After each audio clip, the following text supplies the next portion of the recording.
Welcome to another exciting edition of The Ravens Flock.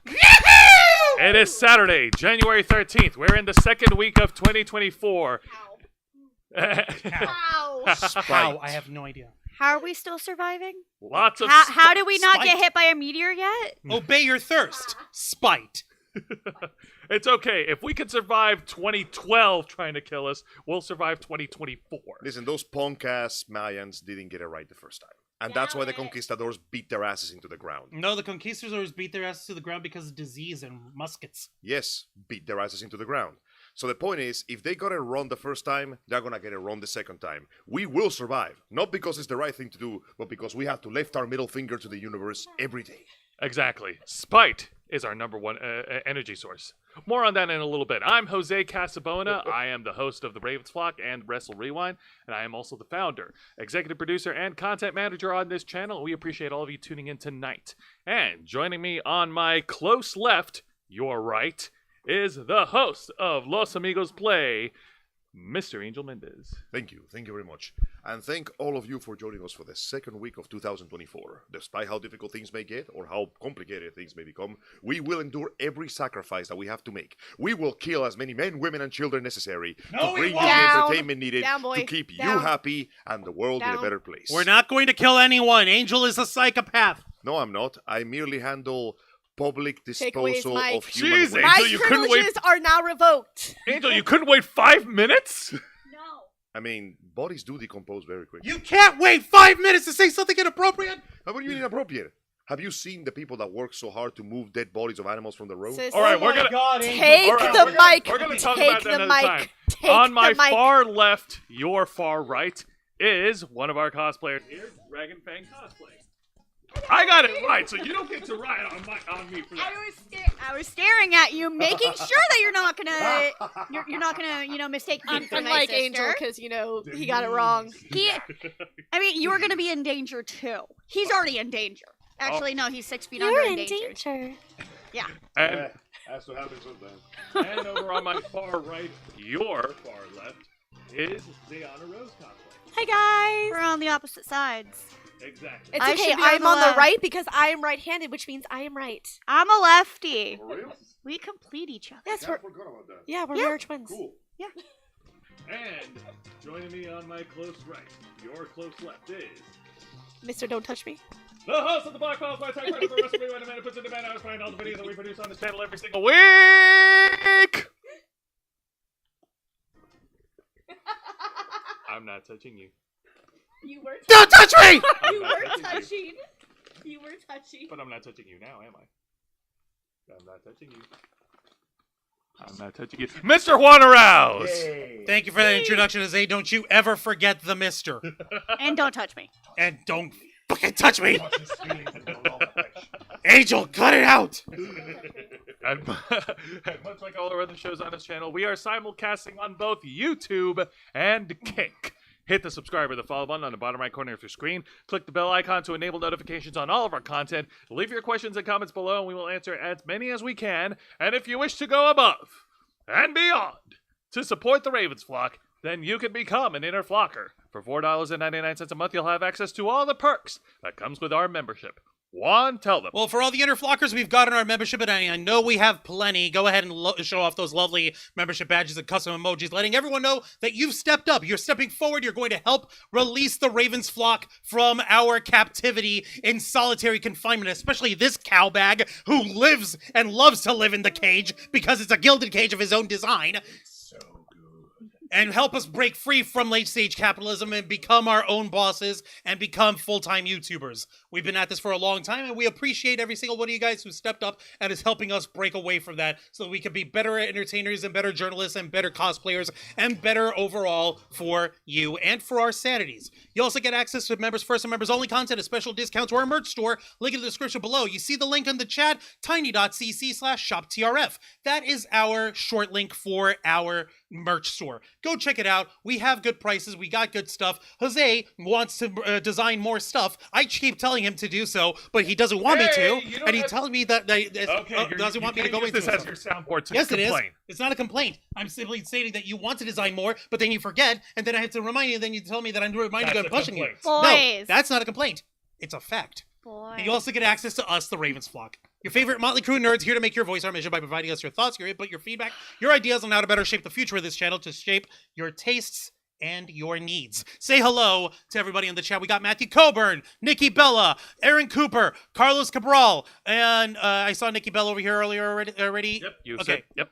Okay, I named everyone in the YouTube chat right now. If you're on here, we appreciate you guys, and if you're lurking, we appreciate you guys there too. Absolutely. And you know what, folks? I got to say this right now. There's many different ways that gets us by during the day. You know, with Angel, he's energized by, for some strange reason that I'll never understand, Angel is energized by the blood and suffering of his enemies. The serotonin of Chas and Freud brings me a sense of stimulation. It's that I Schadenfreude. Thank you. The serotonin of German words brings a seismic energy to my power so legendary that it feels like landing the perfect true charge slash of a great sword. It's like a spike of juice that goes from my brain all the way to my groin, and it makes my spine tingle, not unlike holding my precious cat into my arms. And You mean the cat that you adopted out of the street that started your relationship by clawing the hell out of you and making you look like an emo kid?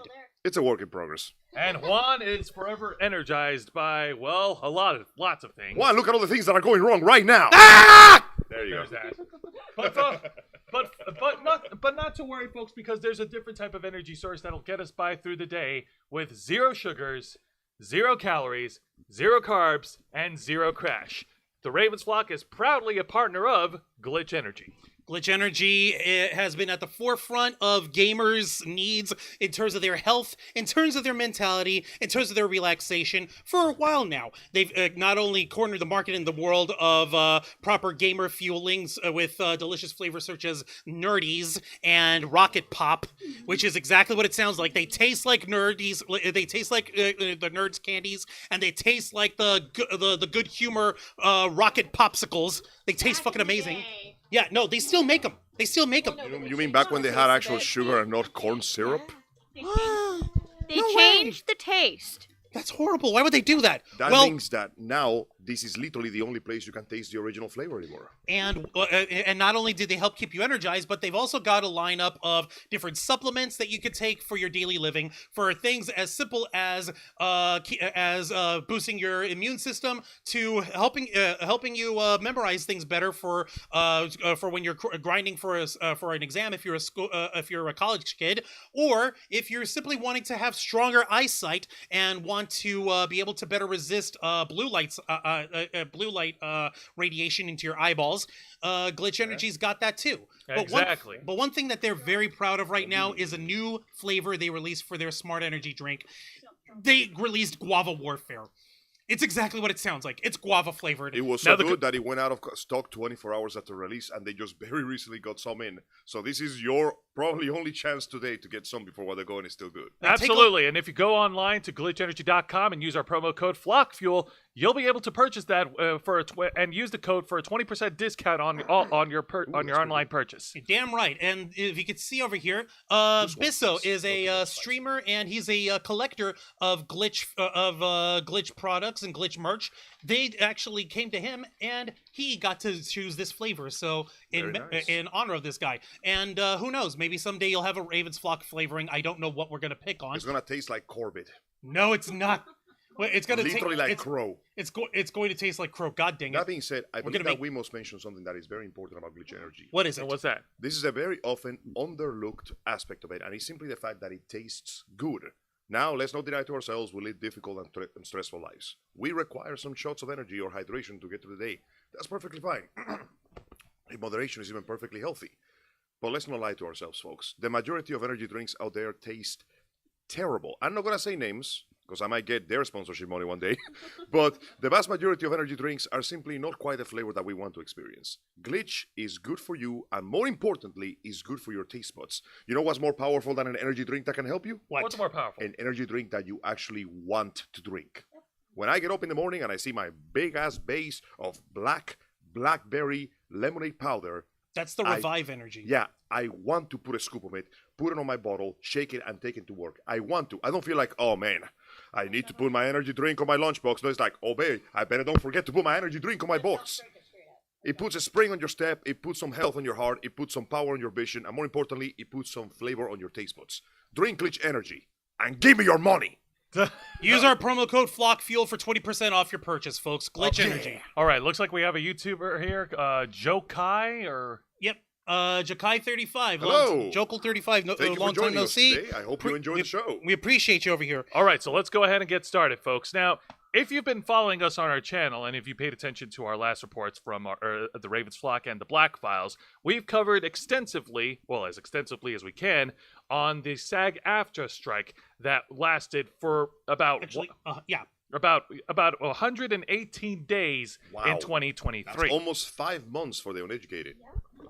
Yeah, no. Hold on. No, that's you more can like imagine- 90, almost 4 months. Almost 4 months. Oh yeah, no. The SAG-AFTRA strike will forever be etched in the history of entertainment. As you know, it's rough being a voice actor out there. It's also rough being a writer, being an actor, being a special effects. Basically, if you're not a guy in a suit, it's kind of rough to work in the entertainment industry.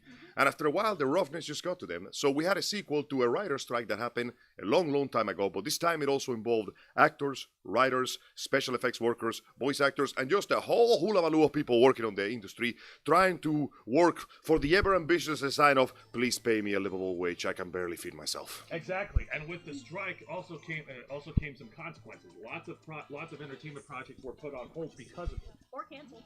Cancel, Outright yeah. eliminated completely. And it didn't help that the people who the strike was being sent towards to, the big wigs on top of the top churches, on the big offices, on the bigger buildings, were essentially going, oh, No. yes. We'll just wait them out. We'll just starve starve them away. Oh. No, seriously, this is not an exaggeration. They literally did that with the pinky and everything. Now, They were horrible. Now, here to confirm this, Juan. Now, the last time we spoke about the SAG-AFTRA strike, there had been some negotiations on our last reporting, right? Yes, there was, and thankfully, they actually did manage to come to a tentative agreement that allowed the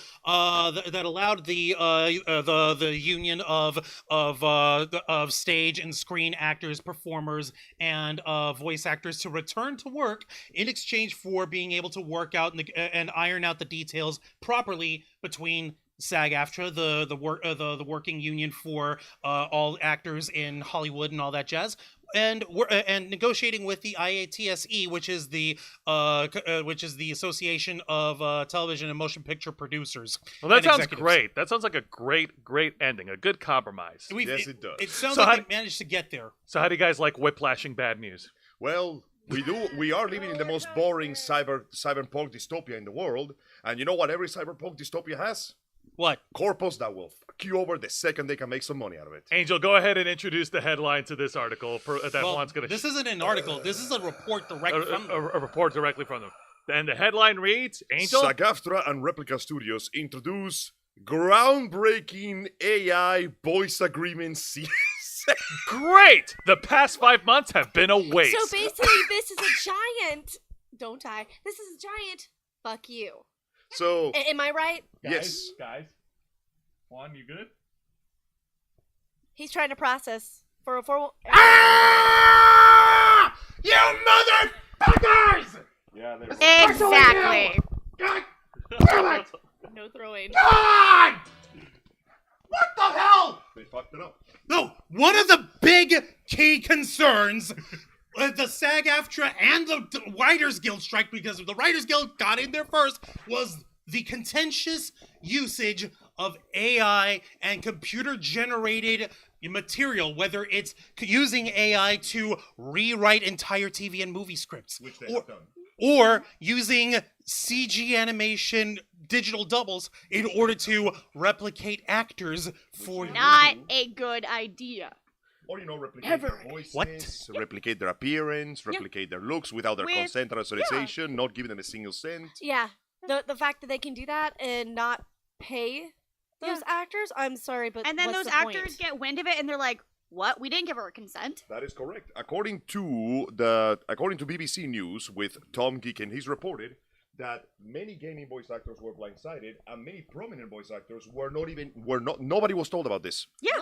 This entire deal was cooking in the background while everybody was protesting. Sag-aftra was basically rubbing his hands and going, yes, yes. Okay, so what I hear is they're all just gonna say, nope, back Yeah. to striking. Yeah. Apparently, Okay. but yeah, the problem is you can't even trust the unions anymore. No, you can't. I'm going to go ahead and read Exactly. to you guys exactly how SAG-aftra has been putting this up. Yes, Yeah, please read the terms. Buckle up. Buckle up, Let folks. me put on my seatbelt because this shit's about to get bumpy. All right, let me put on my reading glasses because the library is open. Replica Studios, an artificial intelligence voice technology company, and the Screen Actors Guild, American Federation of Television and Radio Artists, SAG-AFTRA, announced today the introduction of a groundbreaking AI voice agreement during an event at CES. This new agreement paves the way for professional voice-over artists to safely explore new employment opportunities for their digital voice replicas with industry-leading protections tailored to AI technology, allowing AAA video game studios and other companies working with Replica to access top SAG-AFTRA talent. Hang The on a minute. agreement... Hang on a minute. No. Angel? Notice how the first paragraph is saying, this is good for you. You can expand your repertoire. But what it's actually saying is, you have become expendable, and we will throw you away the second it's convenient. Mother of I mean, fucks! great. I'll take the third paragraph. Go ahead and put it up. Oh, yep. All right. So, approved by affected members. Oh, yeah. There we go. The agreement between a leading AI voice company and the world's largest performers union will enable Replica to engage SAG-AFTRA members under a fair, ethical agreement to safely create and license a digital replica of their voice.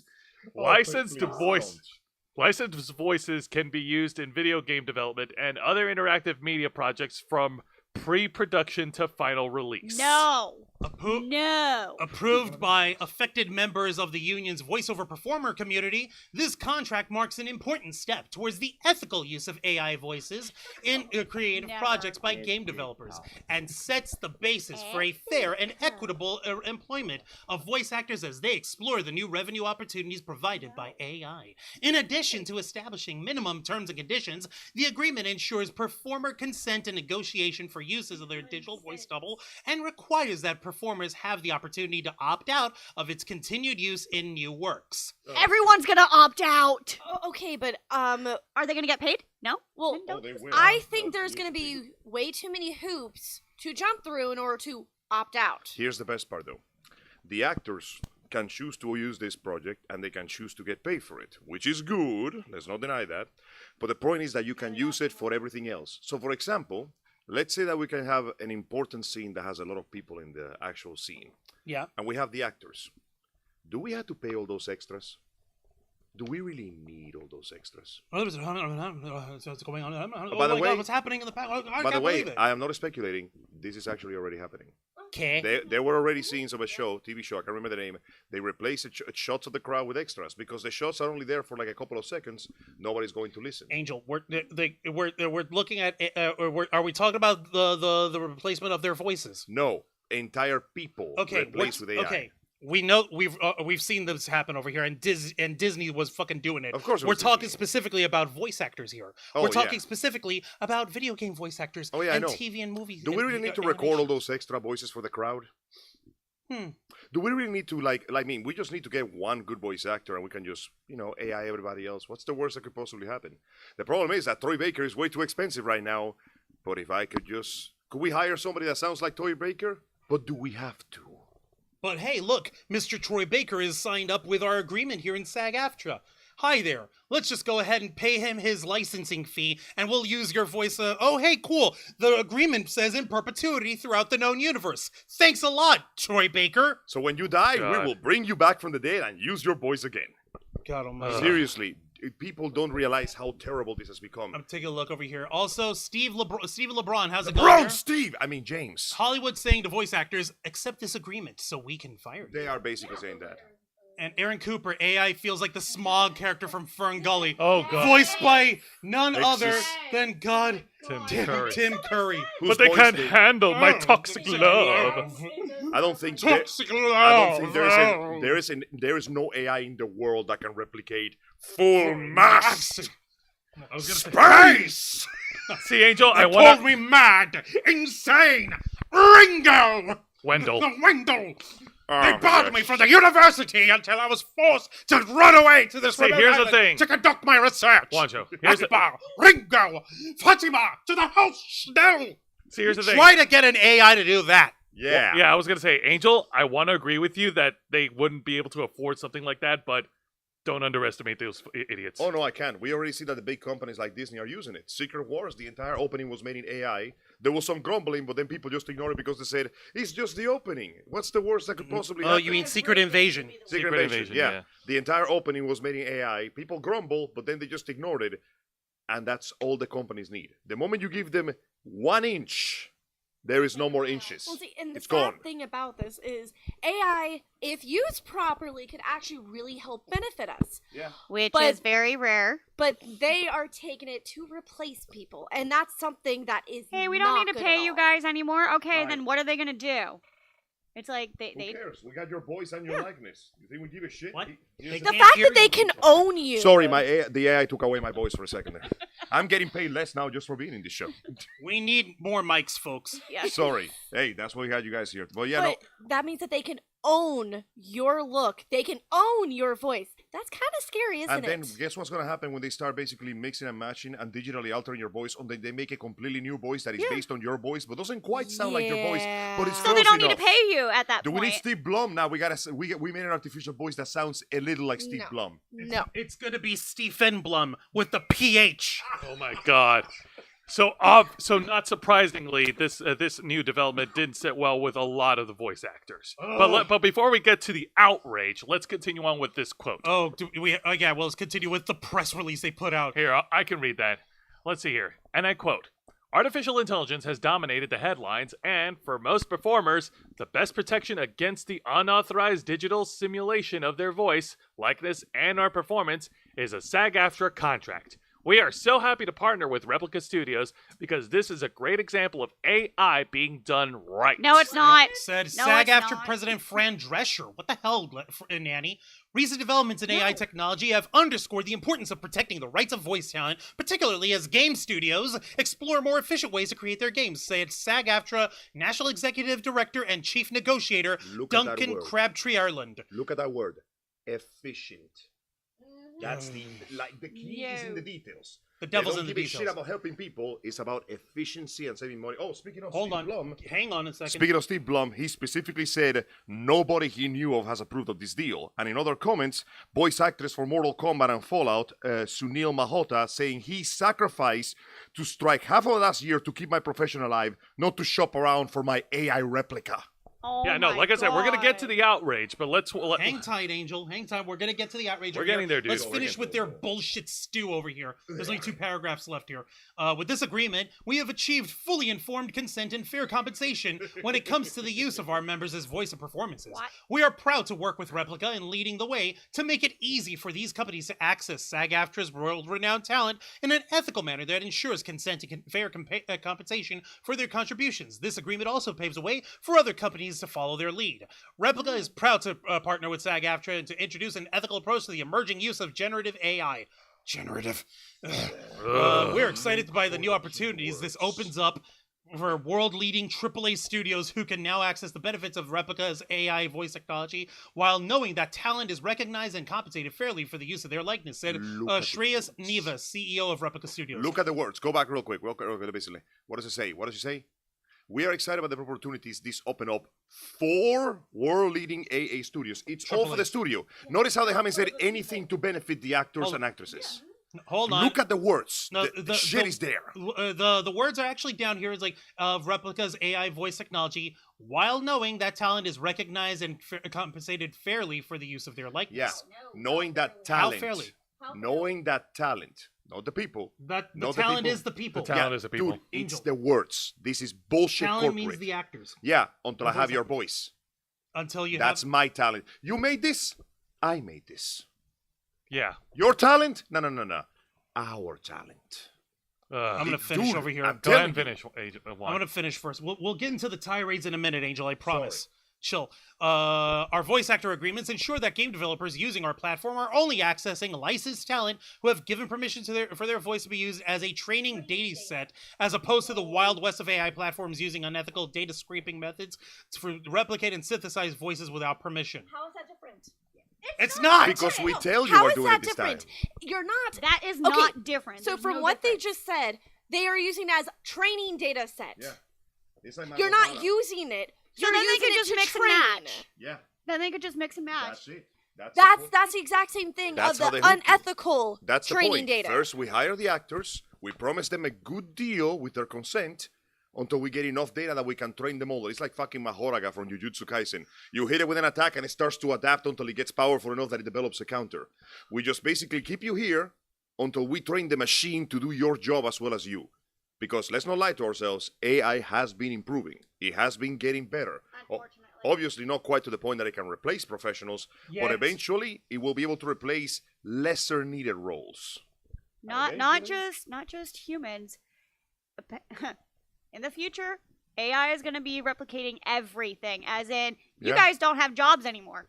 It's just gonna keep happening and happening and happening. You don't have to have tax professionals do your taxes anymore because it's hitting going up to options. all be online. But well, to be fair though, there will be people who will always be Writers? too old. What for that. writers? AI wrote this. Isn't it great? They are already doing that. Garbage. And And it's then trash. Trash. So It's you're very much trash. this episode, here's all the AI provided voices.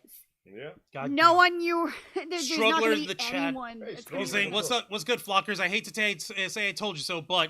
And Matthew Coburn, how's it going, dude? He's like, hey, baby, you want to replace all humans? Oh my god. That being said, the PR statement that Juan just got through reading, obviously, it comes off tone deaf.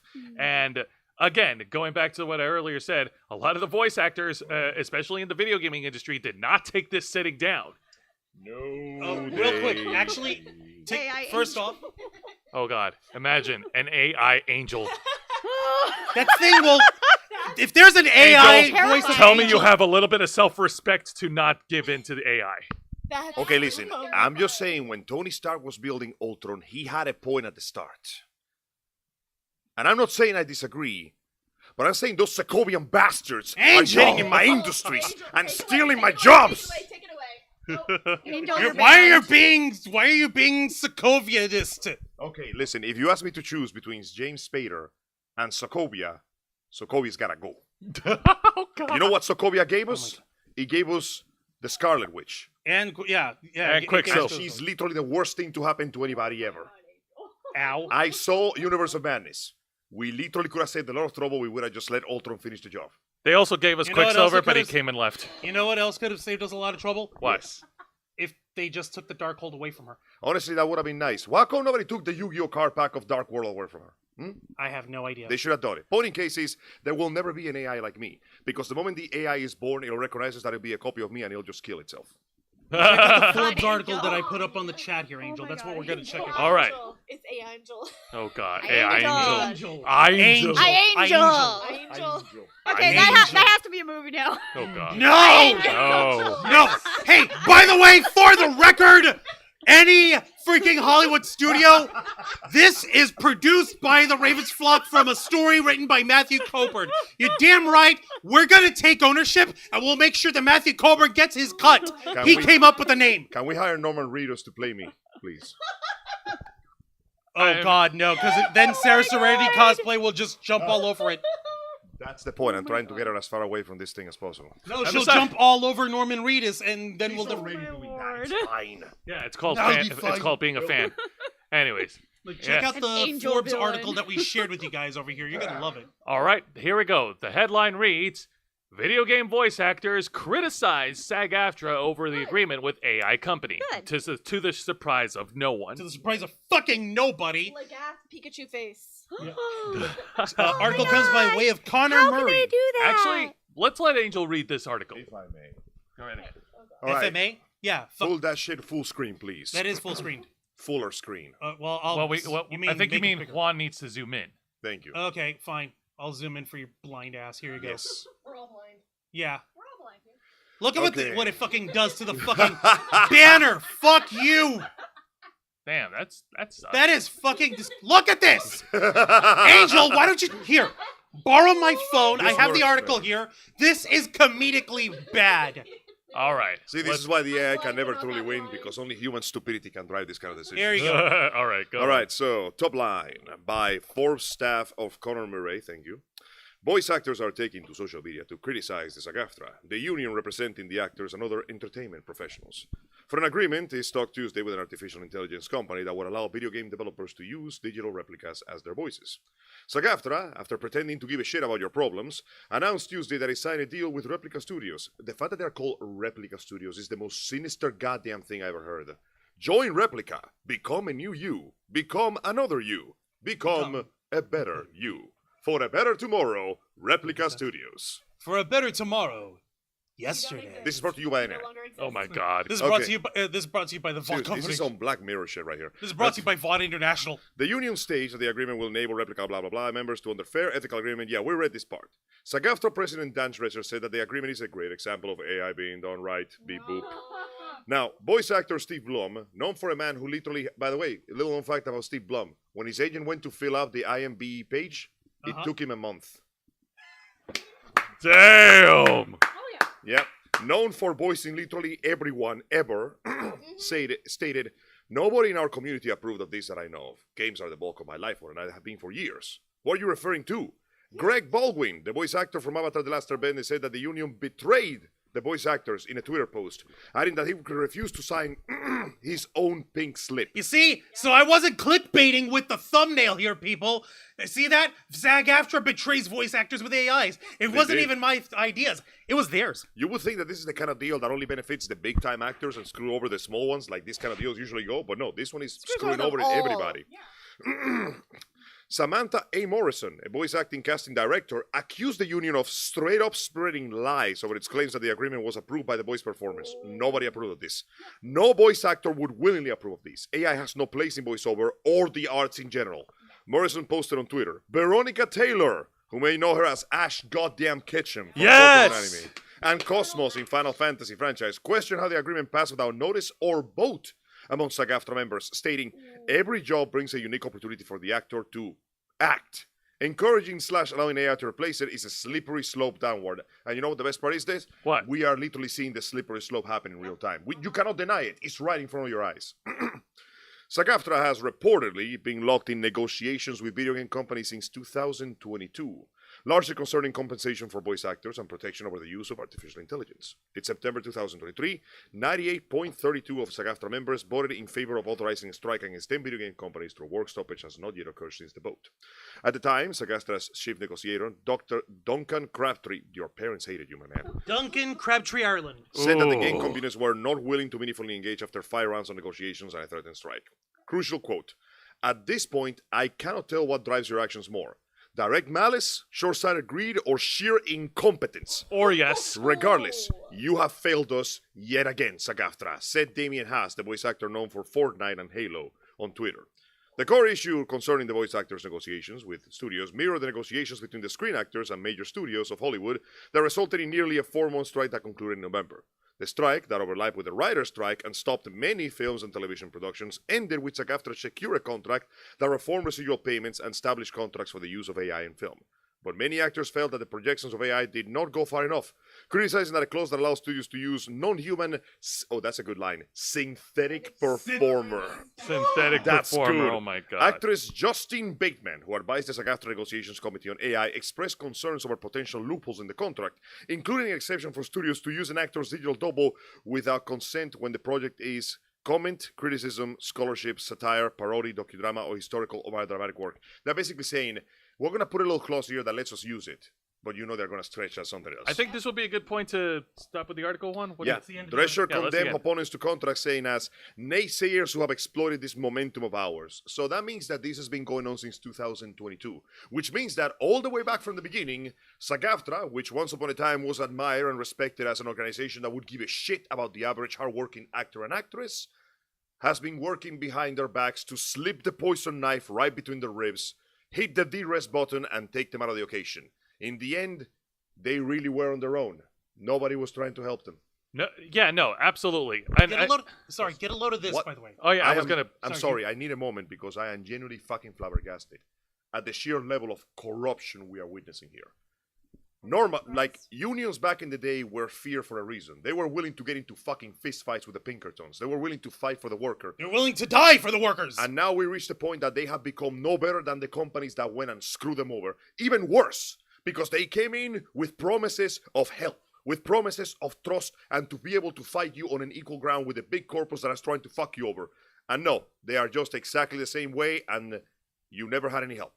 They were always trying to screw you from the very start. I cannot begin to imagine how disheartening that has to be for somebody who works in the industry, their ass off. Voice actors who risk their voices day after day to deliver the entertainment that we admire so much for this. That's right, and one of the most popular voice actors in entertainment voiced her displeasure at. It's not really displeasure. It's just like she's finding it. This is a really weird. Hey, Tara Strong. Yeah, take on it. Yes, voice actress Tara Strong, who you may know as every voice of every woman and some boys The ever. female Steve Blum. the female Steve Blum, so to speak. So her take on Twitter. Let me see here. She just, she's saying over here, I just signed up. Honestly, I don't know what to say. I think AI is a runaway train. There's no stopping it. And it's quite clear many jobs throughout many, if not most industries, will be completely run over, clinging to whatever tracks there are. I just hope agreements are fair, that voices aren't stolen anymore or as much, and that we aren't at the precipice of the death of all art. I wish I could be as positive as she is, but unfortunately, Miss Strong, or Mrs. Is she married? I don't know. Yes, she's married. She's married. Mrs. Okay, I didn't Strong. want to be rude. Mrs. Strong, I understand that you're trying to take a nuanced take on this, but here's the problem. You're working with a corpo, and the corpos do not care for nuance. They care about one thing and one thing alone. Money. Profits. And if the profit is high enough, you know, the funny thing is, I made a joke about this. I made a post on Twitter months ago basically saying, yeah, if they can replace you, they will. And unfortunately, at the moment the model gets good enough that they get the perfect Tara Strong model, they will replace Tara Strong. And they will replace Steve Blum and Leon O'Brien and Troy Baker. And anybody, any and voice actor. everybody, not just the big ones, especially the small ones. Every single small, like voice actor, non-unions, freelancers, out. We don't need you. We have a model. And the model just made your voice and 25 others. People don't understand how devastating this is because we know from knowledge born of knowing that the moment a company is allowed to take things to any limit, they will push it as far as humanly possible.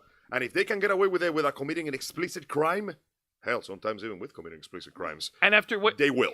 Yeah, I know. And then after wasting 5 months of striking against the entertainment companies for the usage of AI, like the end result, this was not a punch. This was not a kick in the balls that people needed. No, the steel-toed boot was prepared. It just came from behind instead of the front.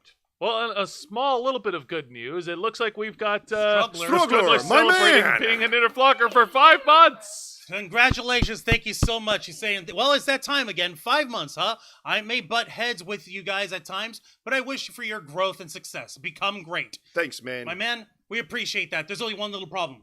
We're already great. Yeah, We're and great. because of you, we are just a little bit greater. Thank Hells you. yeah. We And, know that you will never replace us with AI, will you?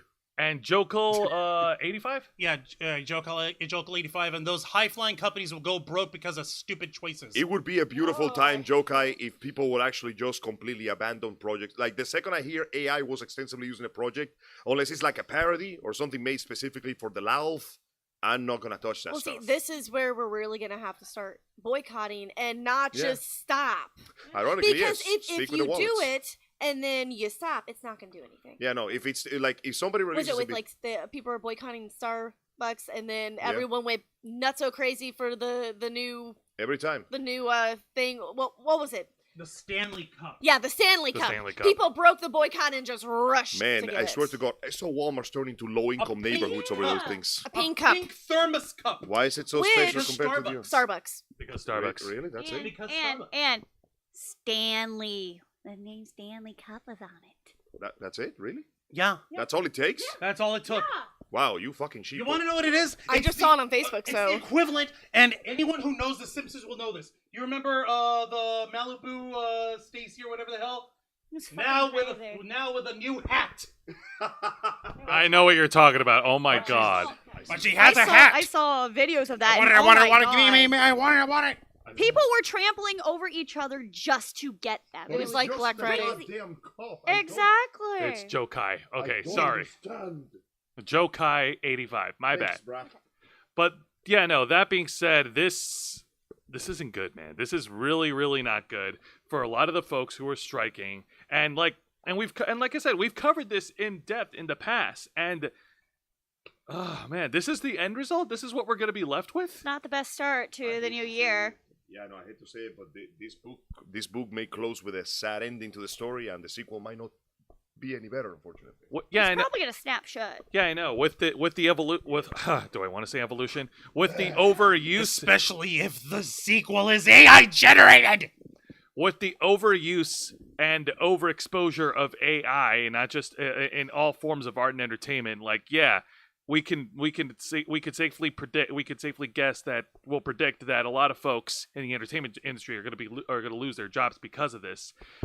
But on the subject of losing jobs, Wancho, we unfortunately the hits keep on coming. You go ahead. You go right ahead. The hits will keep on coming, my friends, because we do have another report here from The Verge, and the headline reads, Twitch is cutting 1/3 of its staff. The streaming platform's latest round of job cuts is affecting more than 500 employees, which is reportedly about 35% of its headcount. What? 1/3? That's it. Yep. Yep. Yep. This article was provided to us by Ash Parrish and that Jay Peters on January 10th. Yeah. Twitch is laying off more than 500 employees. Twitch CEO Dan Clancy announced this morning, reportedly accounting for about 35% of its staff. Bloomberg first reported that the video game streaming platform was planning layoffs on Tuesday, and the company confirmed today. This was back on January 10th.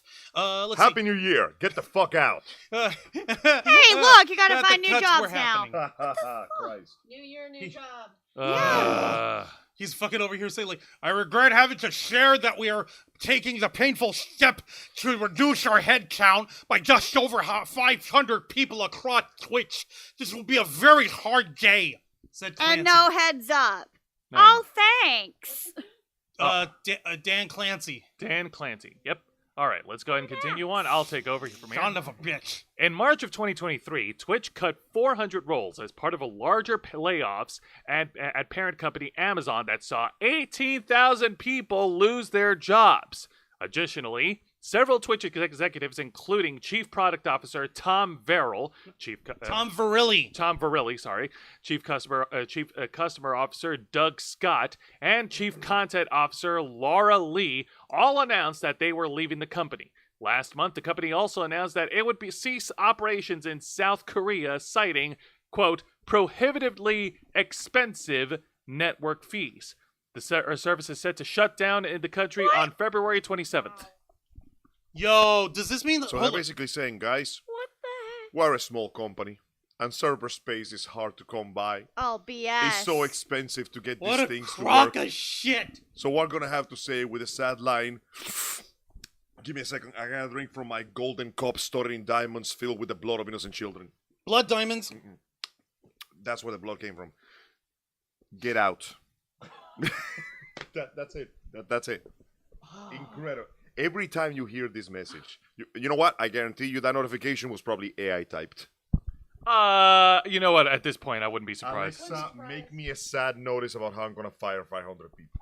No. In the announcement, Hold on, let me take a look at the chat here. To be fair, if they decided to get back into bed with these people after stealing their money, what did you expect? Okay, and Evolution, Sean William Scott. Kaka! Kaka! Oh God, I remember that movie, Ka is a Evolution. wheel. Kaka, Kaka, and Tuki Tuki don't work. This year, Twitch, you're fired. Thank you, Joe Kai. What a country crock of shit. You're right, Beth. Indeed.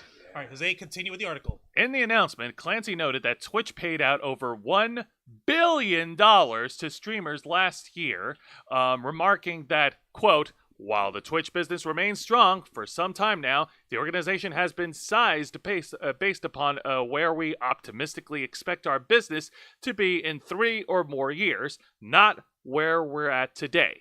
Clancy also wrote that he would be hosting a stream on Thursday at 1 p.m. Pacific time. Oh, we've got some stuff on the stream from there in a minute. Let me see. To address what these layoffs mean for the larger Twitch streaming community. The cuts at Twitch were accompanied by layoffs elsewhere at Amazon today. The company's Prime Video and MGM Studios division also cut hundreds of roles.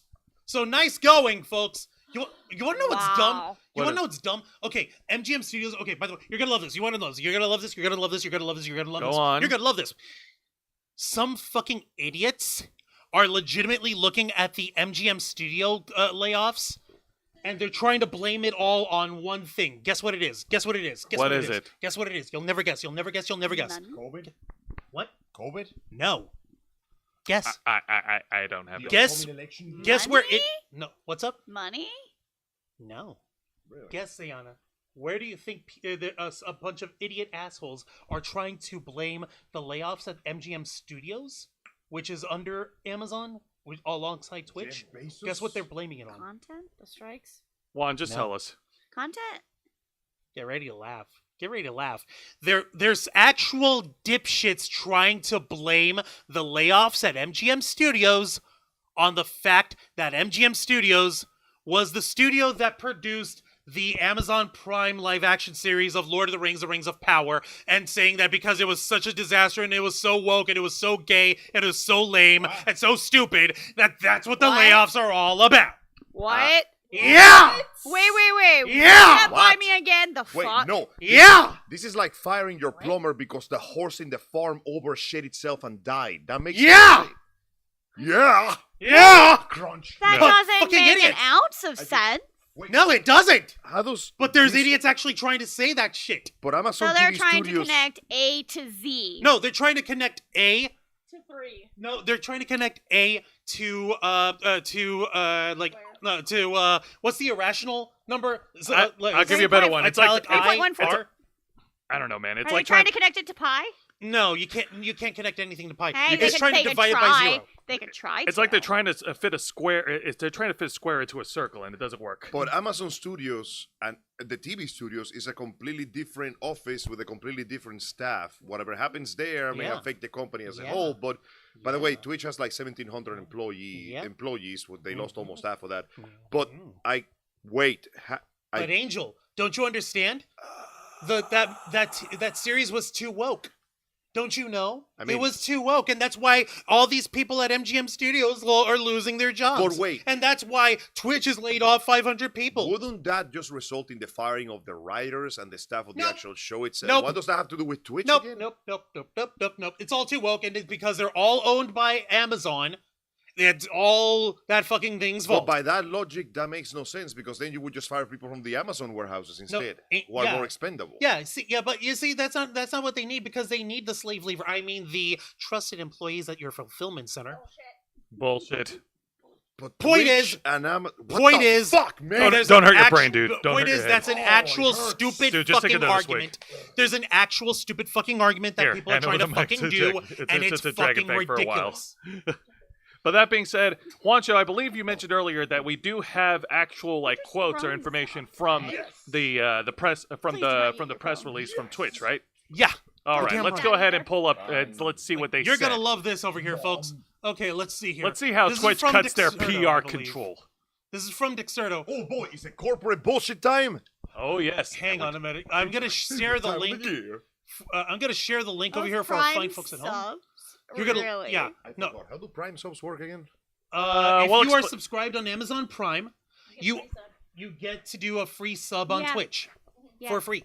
Yes. You know how you could sub Oh, and like membership? subscribing. Oh, okay, Yeah. okay, I get it. Yeah. Really? All right. That's how that is. Yeah. Yeah. No, All that's one way of how you can do a sub. All right, let's go ahead and continue with this article provided to us by Dexerto. The headline reads, Twitch CEO Dan Clancy casts doubt on future of Prime subs. Yep, you're gonna love this shit, folks. Twitch CEO Dan Clancy has cast quite a bit of doubt on the future of the popular Prime subs feature in a cryptic answer during his recent live stream. Just one day after Twitch CEO Dan Clancy revealed widespread layoffs, he's paying himself off. exactly what it is. At the Amazon-owned company, he went live on the platform to answer questions for the community. Clancy revealed that Twitch isn't currently profitable, Oh, which raised questions about how the future. It's never been profitable. It literally has not actually been profitable, and it's sad in a really ridiculous way. See, about the future of the ever-popular Prime sub that gives Amazon Prime subscribers the ability to support one of their favorite creators for free each month. Let's see here. When asked about it, the CEO his answer cast quite a bit of doubt on the feature's feature. All right. That's so This is a direct quote from Dan Clancy, and it says here, and I quote, "Prime is a critical program for many streamers. we've already been looking across the company on how to set up for the long term. We'll continue to evolve aspects of our program. Translation. We will continue firing people until morale and, more importantly, the money improves. What the Wow. actual figgity fuck, people? Wow. Jeez, man. Help me here. we pay your streamers too much money. We can't afford to pay literally anyone else. Like, look at me. My Lamborghini, I can't even afford it. I had to get a slightly less expensive Lamborghini. This one runs on gas instead of baby seal blood. Listen, I need to afford to pay for my yacht. I have my yacht parked right next to my kitchen. I know. I literally have to drive this thing to work every day. That means I So also pay for the road. basically, if people want to get into streaming and whatnot, they're kind of shit out of luck There- now. I was kind of wondering why some really big streamers just abandoned Twitch and went just to stream it on YouTube, because they are literally making Yeah. Just like the Ravens. they are literally making more money on YouTube alone. Not even counting Yeah. Kick, because Twitch's draconian and increasingly brutal rules Yeah. have not only screwed them over, they're screwing over their viewers, and well, now apparently it's also screwing over the employees. What do Yeah. you know? Oh, yeah, we've talked. I actually the have a odds? friend who basically wants to start streaming, and they can't anymore because they were gonna go to Nah. they were gonna go to Twitch. No, And tell them to they're- come to YouTube. Tell them to come to They Kick. were researching. The water is warm. They and were fine. actually researching this, and they're like, and I guess I'm just gonna stick to YouTube. Yes. Oh, sorry, that was me. I had too much to drink. God damn it, Angel. Matthew yeah. Coburn, let me Go see. on. Now I have to get rid of my Southern my SCA, and I'll only be able to SC Go and be able to see my SC Go one last time. God damn. Now we've already voiced our displeasure with Twitch last year. We've already Why do you several think we times. ditched Twitch? And yeah, several times. And in the several times that we've talked about Twitch, it's been on a steady decline with so many online influencers who are on Twitch, basically They're migrating. packing their bags and leaving. Mass migration. Yeah. Actually, And this, They're fleeing. yeah, and they're picking up all their people, going, "Follow me here." clearly Dan Clancy did not do himself nor Twitch any favors in his statements addressing the concerns. Okay, but is the line going up? Line? Line? Line? Line. Line. Line, right? Line? Line. No, I don't see the line going up. Line. It's okay, guys. Line. Guys, it's okay. Line Listen, up. there is Line two going up. lines.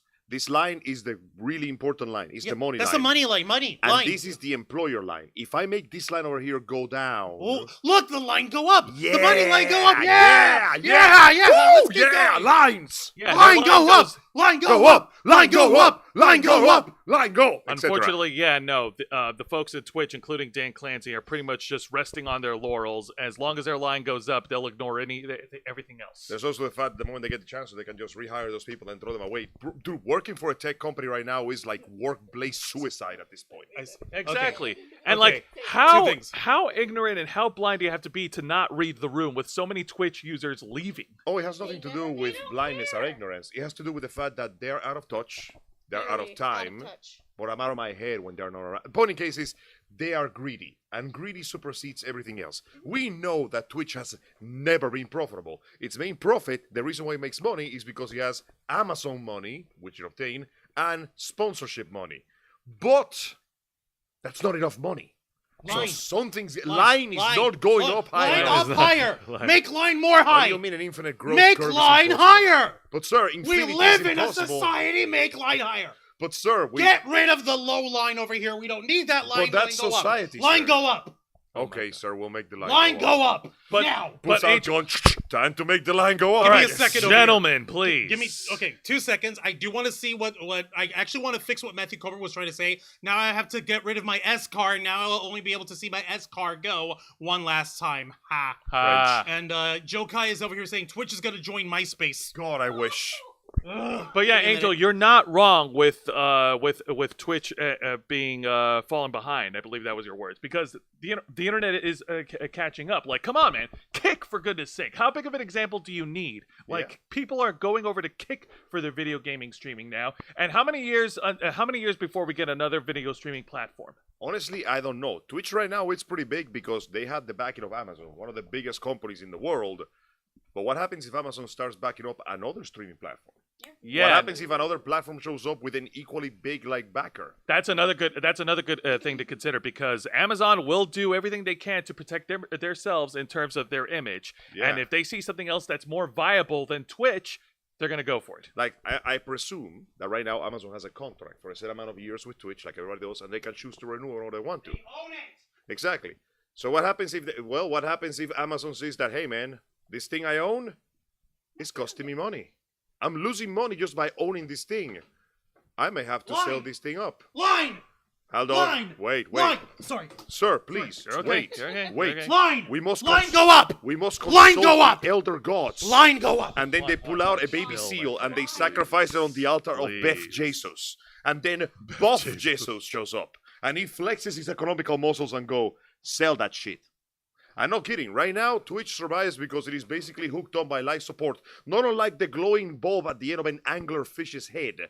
But at some point, Amazon might decide, this shit ain't making money. Let's go buy YouTube instead or something. Exactly, because the internet internet, like all things in life, continues to evolve, continues to move forward, and the longer that the folks at Twitch keep resting on their laurels and doing whatever they want to do, the farther they're going to be looking on from behind. Allow me to give you a beautiful example of the trends that fall apart. A couple of weeks ago, we discussed the disastrous Twitch topless meta, where when a bunch of talentless hacks of streamers decided that their titties were apparently enough excuse to bring an audience. And you know what the most hilarious thing is about all this? What? Not only many of those girls got banned, like not And only guys. and dudes got completely removed from the plot, the increasing numbers they received, it still was not enough to defeat the most powerful force of them all, VTubers. Oh man. Turns out that not even the lewd nudity and desire for lust in the human mind can compete with the terrifying power of cute anime girls doing cute anime shit.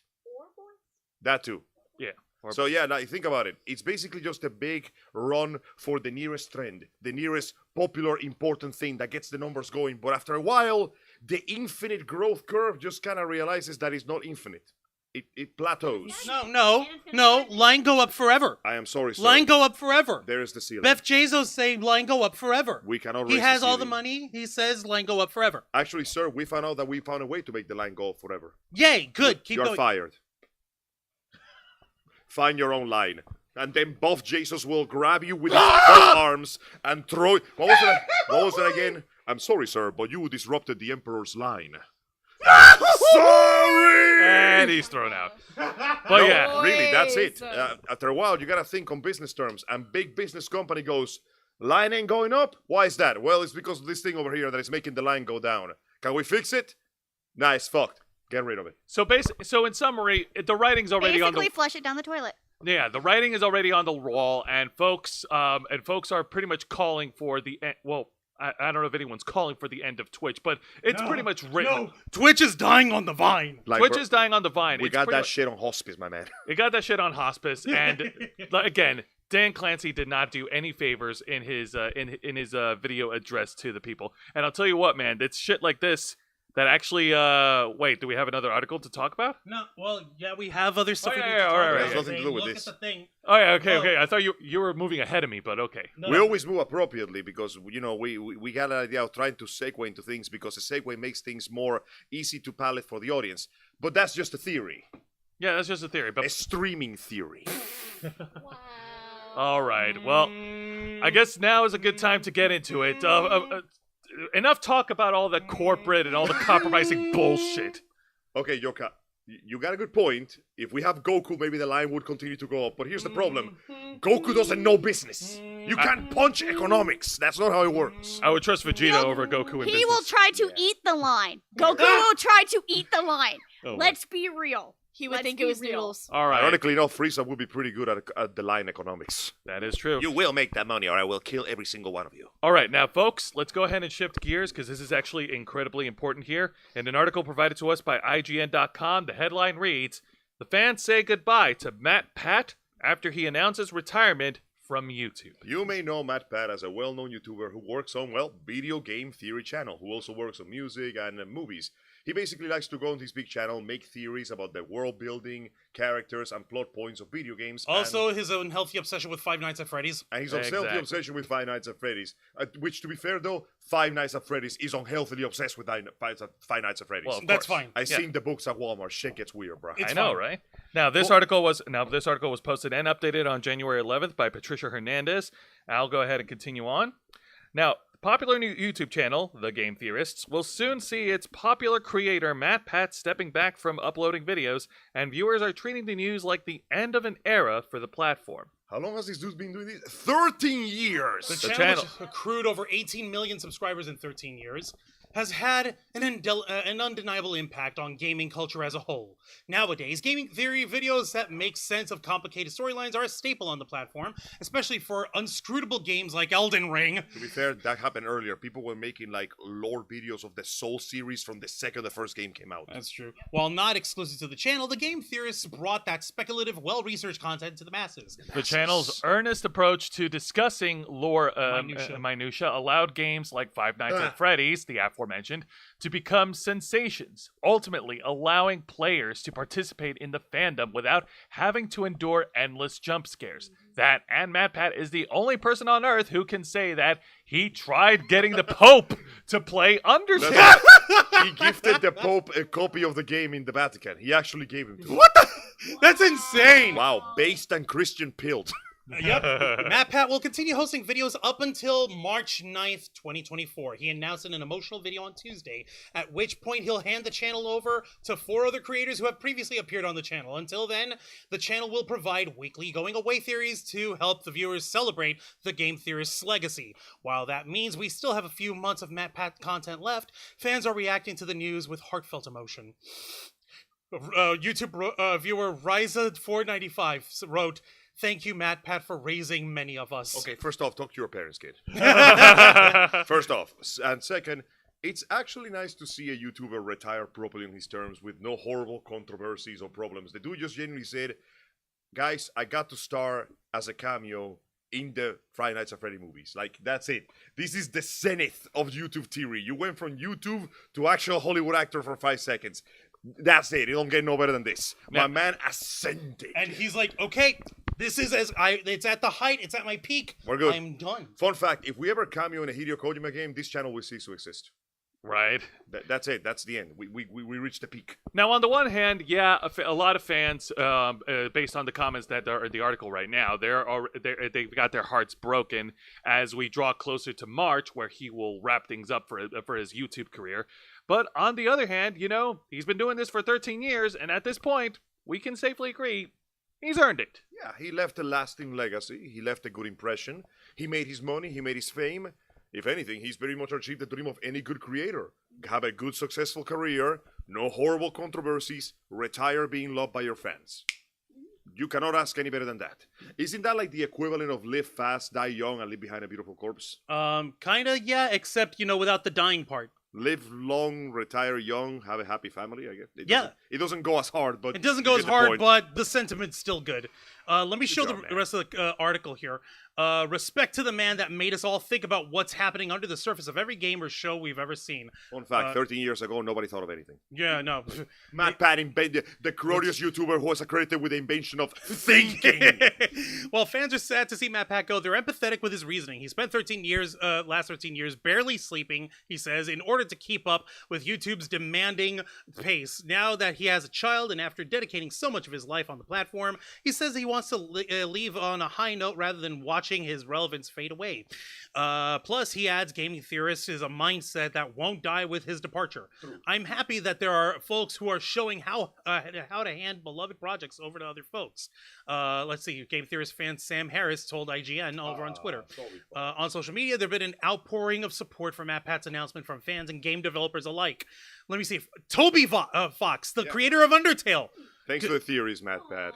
To be fair, though, Undertale and Deltarune are those games that are filled to the brim with stuff specifically for the guy's channel. So yeah, it's so sweet over here. Let's see. Since Matt Pat is retiring, I want to repost one of the greatest clips from him I've ever seen. Nobody can ever do it like this. We're not going to be able to play that because I don't want him to strike us. But you guys can take a look. Matt Pat, you have moved on. You were magnificent. I will never forget you for as long as... Oh god, the context of that image is the worst thing you could have posted there. Isn't that Jujutsu Kaisen? Yes, and let me put it this way. This is the equivalent of Itachi telling... Well, you know what? No, I'm not going to put context because that would be a spoiler. Let's just say that this image doesn't precede anything good happening to anyone ever again. Ow. Right. I mean it. Ouch. Asura's Wrath, Chapter 12. Bad. Oh, God. Yeah.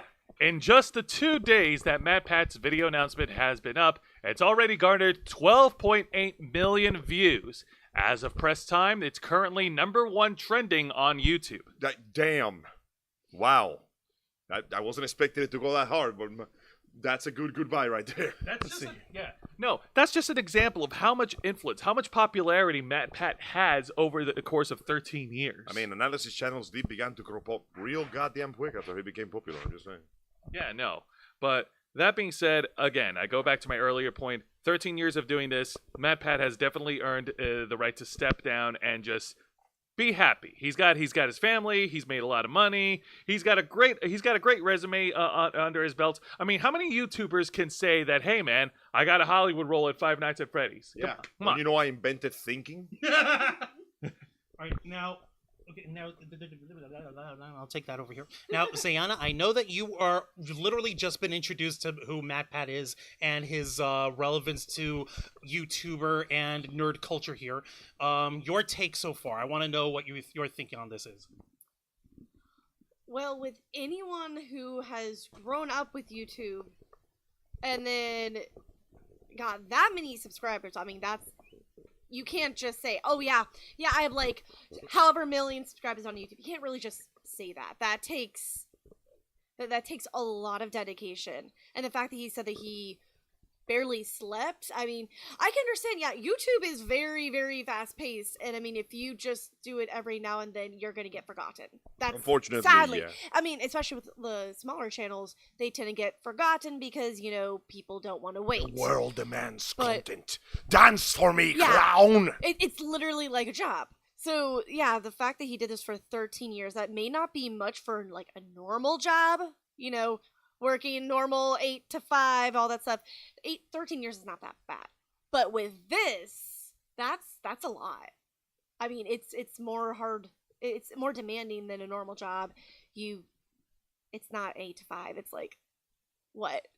Maybe 5 to 5? Time It's is like from the 12-hour moment you wake up shifts. until you wake Yeah, up again. I mean- Get your ass in the computer. Especially, wait, Juan, how start old is he editing now? forever. How old is he now? He's like in his 40s, I think. No, he's my age. Oh. Like He's in his 37. 30s.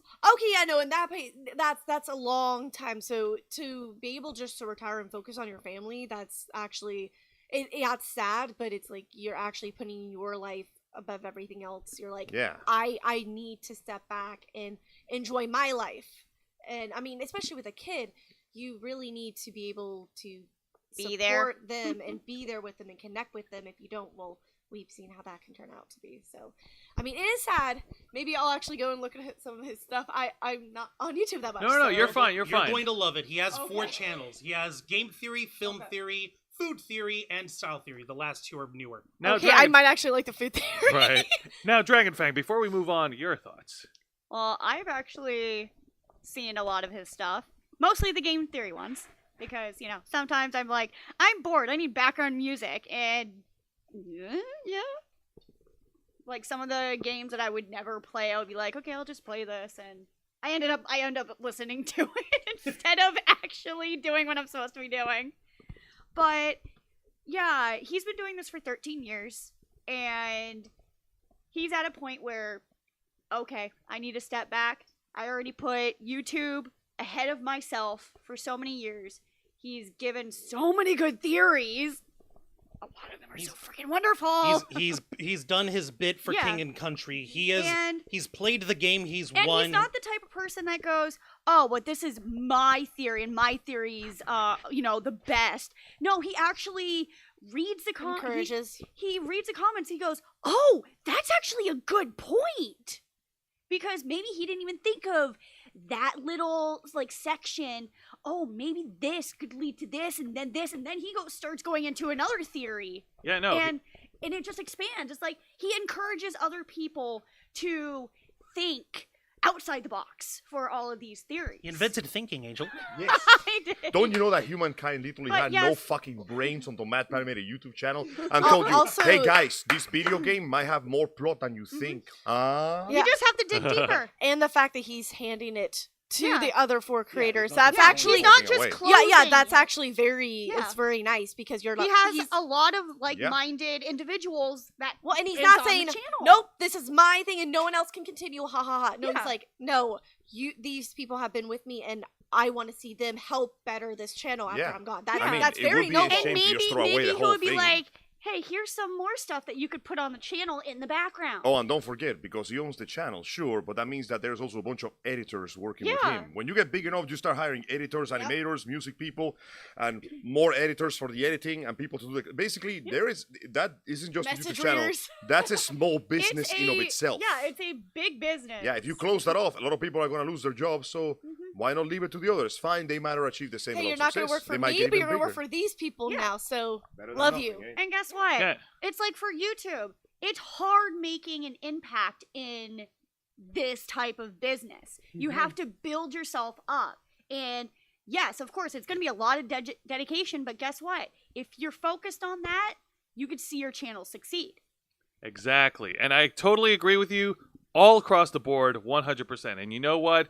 For Matt Pat, if he's watching, you know what, dude? You did great. We still love you. And yeah, man, live a happy life, dude. You've earned it. Matt Pat, it's time to go. It's time to stop thinking. Shut up, Angel. Anyways, he was It's time freaking to phenomenal. go, Matt Pat. Was I good? No. You were great. You know something? Speaking of thinking, man, honestly, I wish the corporate executives of Twitch would actually use some thinking about what You they're mean doing. use their They- brains? Use their brains, They, use their they comments. can't. Don't No, you know? They this don't is have a what we thinking think. cap. I know They that. have a shriveled brain. Well, you know what? I'll tell you what, Angel. Yeah, you can wave that all you want. I'll tell you what. Hey, There- Angel. There are business Angel. executives in. Listen, man, there are business executives in the entertainment world that would think better than that. I mean, oh God, why does my hand have so many fingers all of a sudden? I'll tell you what, man. Tony Khan wouldn't do anything like this, Of right? course not. His head is buried in a bucket of cocaine. He doesn't have time to make bad decisions. Oh no. No. All right. They took him away from the cocaine. He's making decisions again. I'm gonna be. Put him back in the coke. All right, I'm gonna be honest for the record. Until Juan and I discussed about it today, like I wasn't even thinking about bringing it up for the show. But let's go ahead and address a little bit of wrestling news. Yeah, no, this is silly. Get ready to laugh and point and laugh at our This favorite is gonna bunch of- hurt. In an article provided by SEScoops.com, the headline reads, hang on, let me get the shirt here. Tony Khan targets WWE's Jinder Mahal in the latest Twitter tirade. Now, before I get to the article, it's important for folks to know a little bit about Tony Khan and his behavior on social media. Since he emerged as the CEO of All Elite Wrestling back at the beginning of January 2019, Tony Khan has been active on social media, and A he's little too active for his hyperactive. own a optimum, little I too argue. hyperactive. Yeah, no. And in the beginning, a lot of his tweets actually display a lot of passion that he has for professional wrestling, and we like to see that from a promoter, right? Honestly, it's nice to see somebody in charge of the company that looks like they want to see themselves succeed and actually love what they're working for. But in the course of 5 years, Tony Khan has stepped on a lot of proverbial eggs with his comments. Punching he's not sticking the finger in the pie. He's just throwing the pie right out the window. No, you remember Not Another Teen Movie? Yeah. You remember how they were making fun of American Pie by just having menage a trois with pies in your crotch? Yes. That's Tony Khan, but unironically. the pie. The pie is full of cocaine. Yeah. And of course, Coke pie. and we've already documented enough of Juan's utter contempt for CEO Tony Khan. Oh yeah, no, we do that especially on Wrestle Rewind Thursday nights at 10 p.m. here. Whenever we recap AEW Dynamite, NXT, NXT, and TNA Impact Wrestling. But all you- of this latest article, we have to actually address how it started over here. Take a look over here, folks. It started with a very innocent, very simple freaking tweet from a dude who happens to enjoy wrestling. He's a wrestling journalist by the name of Raj Giri on Twitter, just simply saying this. It's simple. It's very simple. Referring to something in WWE. These guys do have history. Seth Rollins, that's the guy on the left, defeated Jinder Mahal, that's the guy on the right. To be fair, Seth Rollins has history with everybody. The man has a goddamn encyclopedia. All right, let's Juan finish. In the tournament finals to become the first NXT champion.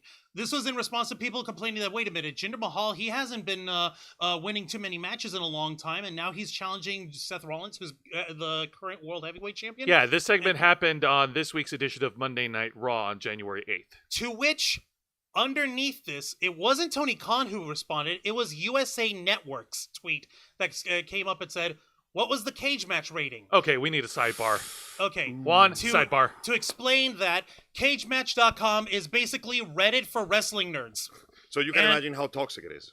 And you can imagine exactly. It's you can imagine how stupid, toxic, and ridiculous it is. And for the record, Joe Kai, you're saying, wouldn't it be funny if UFC replaced WWE for entertainment? They're not going to replace. They merged together last year. They're the same company now. They're the same company, TKO Holdings. Yeah. Go ahead and look it up.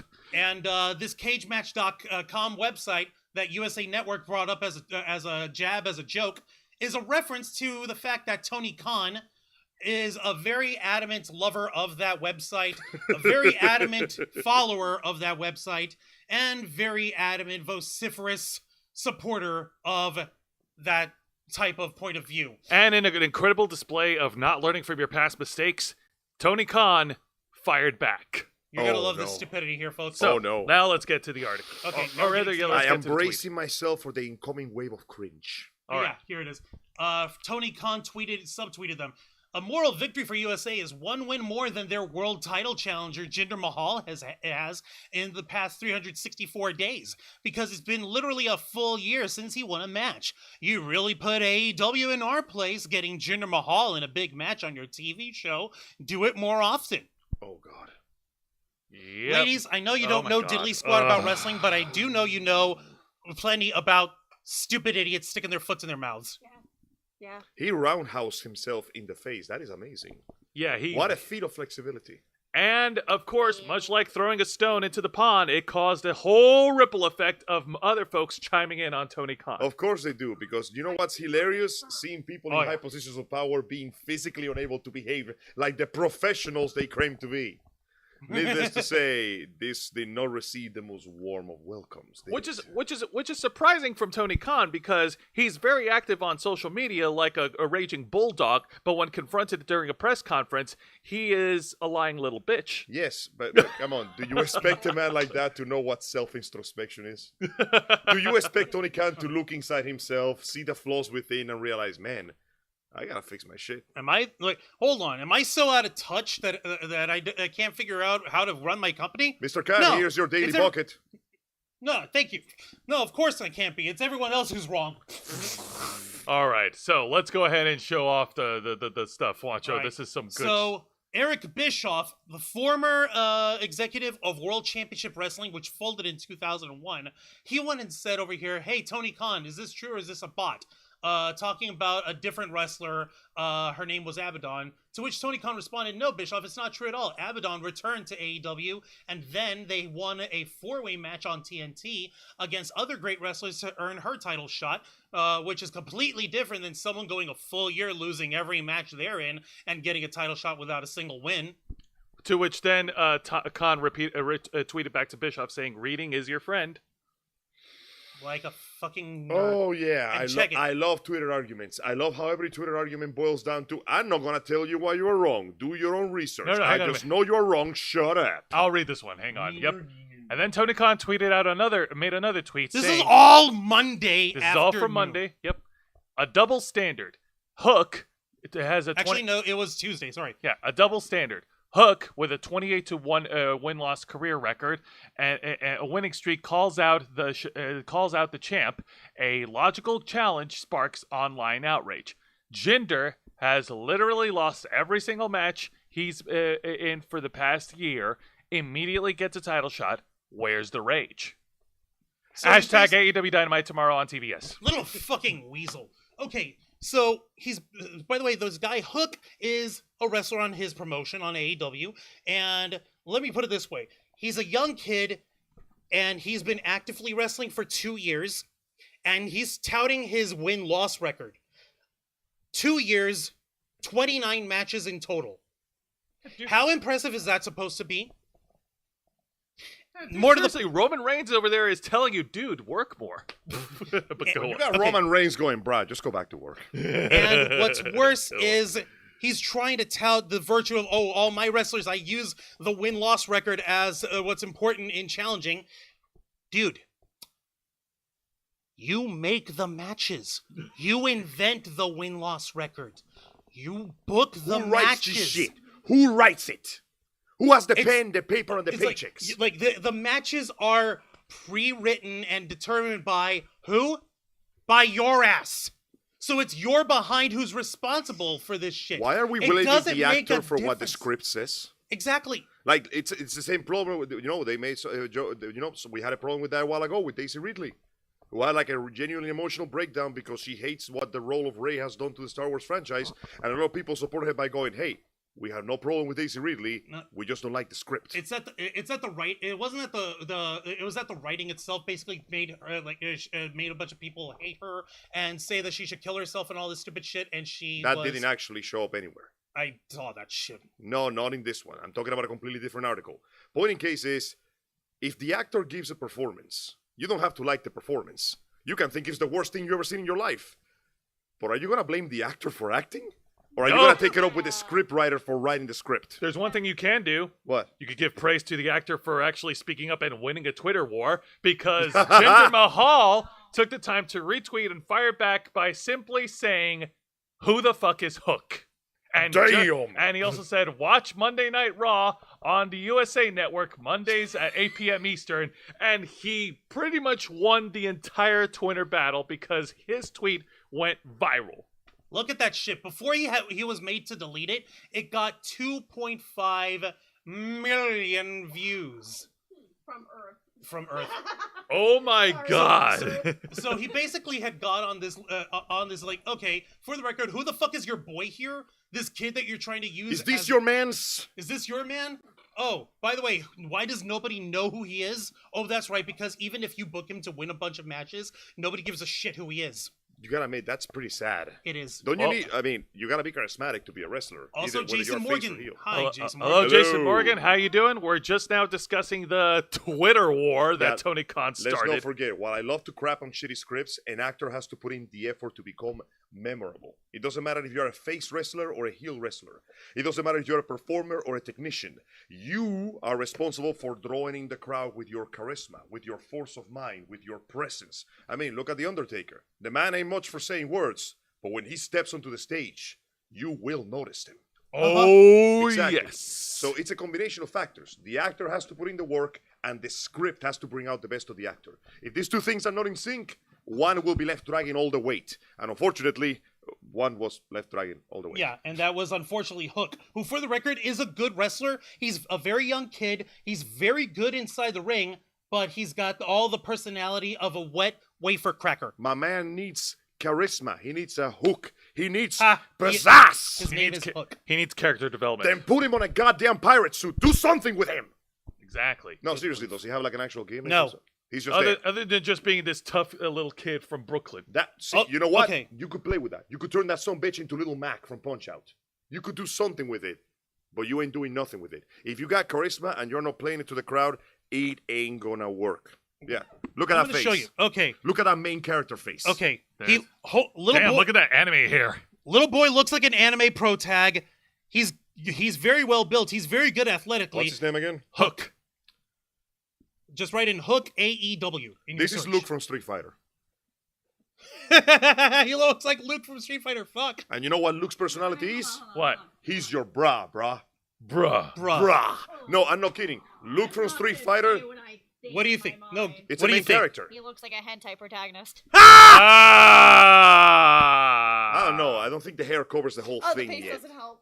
No. Point in case is, this dude looks like a main character. The one eye. Actually, He almost looks like a surfer. No, seriously. Surfer from That's, California. It's Luke from Street Fighter who behaves like a surfer. Oh my god, that is so on the nose. Secretly a hentai protagonist.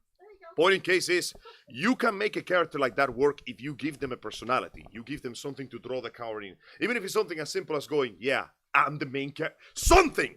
Do something with the character. Okay. Giving something to pull out its good qualities, its charisma. Something, please! No, I get what you're saying, Angel, but we're missing the point. The real bone of contention right now is Tony Khan's online behavior. Oh, wait, no, the point is that Tony Khan has too much personality. You know what? Can we take some of that and put it on this guy?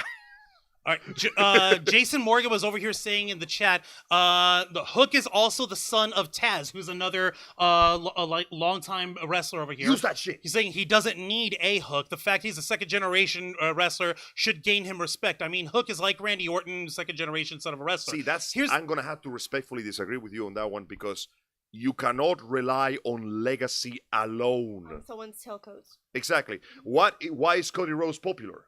Because He's the son of the American dream, is he not? Yes. Yes. But he distinguished himself by being the American nightmare. Even before that, even before when he was just Cody Rhodes on his own, he tried a whole bunch of different stuff to have a different personality, and people either gravitated towards it or drove away from it. From him going with his little thing of dashing Cody Rhodes, where like, oh, I'm too pretty because he had this cute cropped mustache, and he put paper bags on people's faces. Yeah. That's what a bad guy would do. He was like, egotistical. To him, moonlighting as Stardust for 5 seconds, that was insane. Point in case, but we don't talk about that. He tries something different because while it is important, I mean, okay, the good news is if your parent was a famous wrestler, you basically have an instruction manual. However, that also means that people have seen the act before. You don't want to give them the exact same thing because they're going to get bored. They don't want the repeat of it. Hell, even the son of El Santo Plateado, one of the greatest wrestlers in Mexican television history, he took on the mask for his father, but he played it just a little differently because you don't want it to be exactly the same. Take your own spin. Exactly. Yeah, Relying on the cocktails alone can only get you so far. At the end of the day, a bit of yourself has to be in that legacy so you can add your own shovel of dirt to the increasingly high mountain. You know what I'm saying? Yeah, Does no, that make exactly. sense? But getting back to Tony Khan here. But getting back to that piece of shit. Getting back Let me to get you the article back over here, Jose, for your peace of mind. Okay, I mean, I'll read the article, but I think we pretty much summarized Okay. all right. Yeah, no, you're right. We did actually summarize the article over here. If you guys want to read it on your own time, you're free to do so. Putting it simply here, the SE Scoops article did cover this entire ordeal. It was hilarious. It was Yeah, fun. that's Tony Goddamn Khan, how it started. Yep, we brought that up. Let's see, 2 former WWE champions participating in a promo battle. That was them. Yeah, Yep. we already talked about Yep, that. yep. It pretty much summarizes it. Yep, and yeah, so and the championship that Tony Khan has written Hook into is to challenge for AEW's World Championship against Samoa Joe. For the record, this is not a bad thing. This is not a bad thing. It's fine to give a young kid a shot to challenge for the World Championship. The fact that he's got a 28-1 record is something to be on paper, something impressive. Yes, big numbers. But here's another question. You have in a whole house, like a nice big mansion, you have like 15 rooms, 12 like 8 bathrooms, a walk-in a closet in each room. Now, imagine one of those walk-in closets is the community of wrestlers that basically encapsulate cagematch.com who want to pretend that these statistics are real and they want to pretend that there's athleticism and stuff on it, when you have to remember this shit's all pre-written. All of it has been pre-written for ages. We all know it. We love to get into the drama. Okay, you want to cater to the one room? That's fine. But you have a whole mansion's worth of wrestling fans and non-wrestling fans who, if you're able to draw them in, can make you money. That can make the line go up. Line! Yes. Line! Line! Line go up! Oh, But glorious apparently, line. Tony Khan doesn't think that way. We pray to you, oh glorious line. No, he doesn't Glorious think that way. line. And with and it's something I also notice. Like, whenever Tony Khan goes on his tirades on social media, that's usually during the time when his promotion, All Elite Wrestling, is either A, underperforming in their TV programming, or B, if they're coming under fire with real life controversy. And in this case, it's a little bit of both. And yeah, no, and whenever that happens, Tony Khan cannot hold back the salt. No, because a professional dude would just not say anything. Just keep on rolling with your thing, ignore the naysayers, try to work on yourself and your business. Would you like to know the real... Actually, you finish up. No, I was kind of finishing, like, I'd be like, yourself and your a business. professional dude would just work on his business. Tony Khan is not very professional, is he? Angel, the Dragon Fang, Xana. Jose. The big punchline on all this shit is that in Tony Khan's efforts to try to interject himself in an argument that really had nothing to do with him, Of course. It was like maybe a stealth reference to one of his eccentricities in how he tries to write and produce a professional wrestling promotion. He ended up, instead of elevating people's attention and wanting to see Hook go and challenge for the AEW World Championship, there are more people coming to the defense of Jinder Mahal instead. Wow. So congratulations. I suppose I need to eat some crow because I was wrong. Huh. It looks like Tony Khan is in fact capable of promoting up and elevating the stock of a professional wrestler. Just not one Just that is not one hired by that's him. hired by him. What? Can we have Tony Khan try to complain about like WWE some more? I want to see how much higher he can push them in the ratings. This is absolutely embarrassing, and in that article, it will also say that a lot of the AEW, a lot of wrestlers in All Elite Wrestling were embarrassed from Tony Khan's recent behavior. You know, just in case we weren't embarrassed enough by his attitude, his work office, the results of his business. They have empty arenas. The wrestlers outright leaving him and joining back with the companies that they left before. And the The recent skunk hat on his head. and the recent controversies and allegations against some of the wrestlers in AEW. Chris Of Jericho, course. sex pest. Like, my man cannot catch a break, but he's really gone out of his way to make things for himself far more difficult than they really have to be. Like, All right. like this is stupid. Yeah, It's- exactly. It's been ridiculous, but you know what? We have to point and laugh because it's like this guy. It's the meme of someone riding a bicycle, sticking the stick over here. Like, Fucking WWE. WWE's hurting me. Me sticking my foot in my mouth. Let's see here. Yeah, and Sound Mind, you're right. He isn't as round as his father Taz. His father's gotten on the chunky side. And don't hinder the gender. You're right. Is Tony Khan going to bring back Jack Perry, or was that he actually fired? We don't know. We and don't know, and For all we it's- know, Jack Perry doesn't even live in this country anymore, dude. Ha. Joe Kai, slap the line out of your hands. No. Wait, what? Line. And you Line, don't go on. understand. Hand down. The No. Line. The line, Line. precious and One. pure. All praise to the line. The Scaling line must to go the up. Line heavens. goes Oh up my forever. God. All Reach praise to the east line. Line to goes the up. line. I goes work up with these- forever. All Reach praise to beast the line. to Line goes violence. up. Line goes up forever. The line is me, I am the line. I I am am one one with the with the line. line. The line is one with me. All right, enough. Enough. Both of you. Jesus. Grounded. Yes, please, take away the mics from them. Bad. You can't take away the mic from me, but you can never She- take she- away the line. She, And Matthew Coburn she- commented saying he conned himself into thinking he was smart. Ha ha ha ha. Wow. Now, give me that thing. We gotta talk about video games. Come on, give me that. All right. Behave. Are you gonna behave? I don't promise anything. All right, here, Angel, you can take Will my you behave? mic. Yes. Fine. No. And Yes. No. Yes, ma'am. Behave. Angel will behave well enough. Behave. Does the You other dragon behave behave too. in the presence of fresh meat? Angel, does the man who controls the He mics will eat you. There not is- behave? there's meat cooking Does the right now. dingbag ally itself with the despawn? oh my God, hook it back up. We need I Angel. gotta get my voice again. I Yeah, come on. shit video games. Yes. Hang on. I got it. I just gotta spin it until it clicks. There we go. There All you right. So now back on the subject of things burning around us. Angel, go ahead and take over. Let's talk about video games. Now, I wanted to talk about this a bit earlier, but, we do this on Saturday, so I wanted to say for a special surprise. As you know, we are in a wonderful time for fighting games. Street Fighter 6 is coming out, and is considered, save a few really shitty decisions by Capcom, one of the best fighting games that we ever received. And that means that it's in competition with yet another giant of the fighting game industry, the upcoming title, Tekken 8. Yay! Apparently, I love Tekken. the game Yay. itself was supposed to be released just a little bit earlier, but Harada-san, Katsuhiro Harada, the developer, producer, and creator of Tekken, Mr. Don't Ask Me for Shit himself, decided that he was going to push the date a bit further back because he wanted, time for people to get used to Street Fighter before dropping his own big title. As a result, since the game is coming out in January, we are getting a lot of trailers. And I do mean a lot of trailers of both new and old characters returning. And, a really amazing moment when, hang on, I gotta see this real quick, because this is the best part real quick. Zay, are you able to control the... Real quick, like live research here. All right. Give me a second. Yep. All right. I'll be right back. We had a lot of really stuff, including an actual video recently released where Brian Cox himself recaps the entire history of Tekken. Really? Yeah, so overall, everybody is very excited. Everybody wants Tekken. Everybody wants to play it. Unfortunately, some people are not quite excited. I'm not going to give this person's name because I don't want to give them the attention. And even if you know who they are, please don't go out of your way.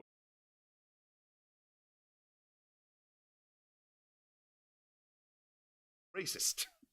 They said, and I quote, "The only reason why Eddie Gordo, the black dude that likes to do capoeira, he's cool, hasn't been revealed yet creators of Tekken are racist and don't care about black characters or dark-skinned people. Oh my So it's goodness. going to be a while until the real fighters come out instead of these white Latins and Asians. Now, for context, Tekken has Americans, Asians, Russians, Chinese, Koreans, black dudes, African dudes, Taiwan Robots. dudes, Robots. robots, animals, demons, devil triggers. Also, you kind of banned me without setting up the split screen thing.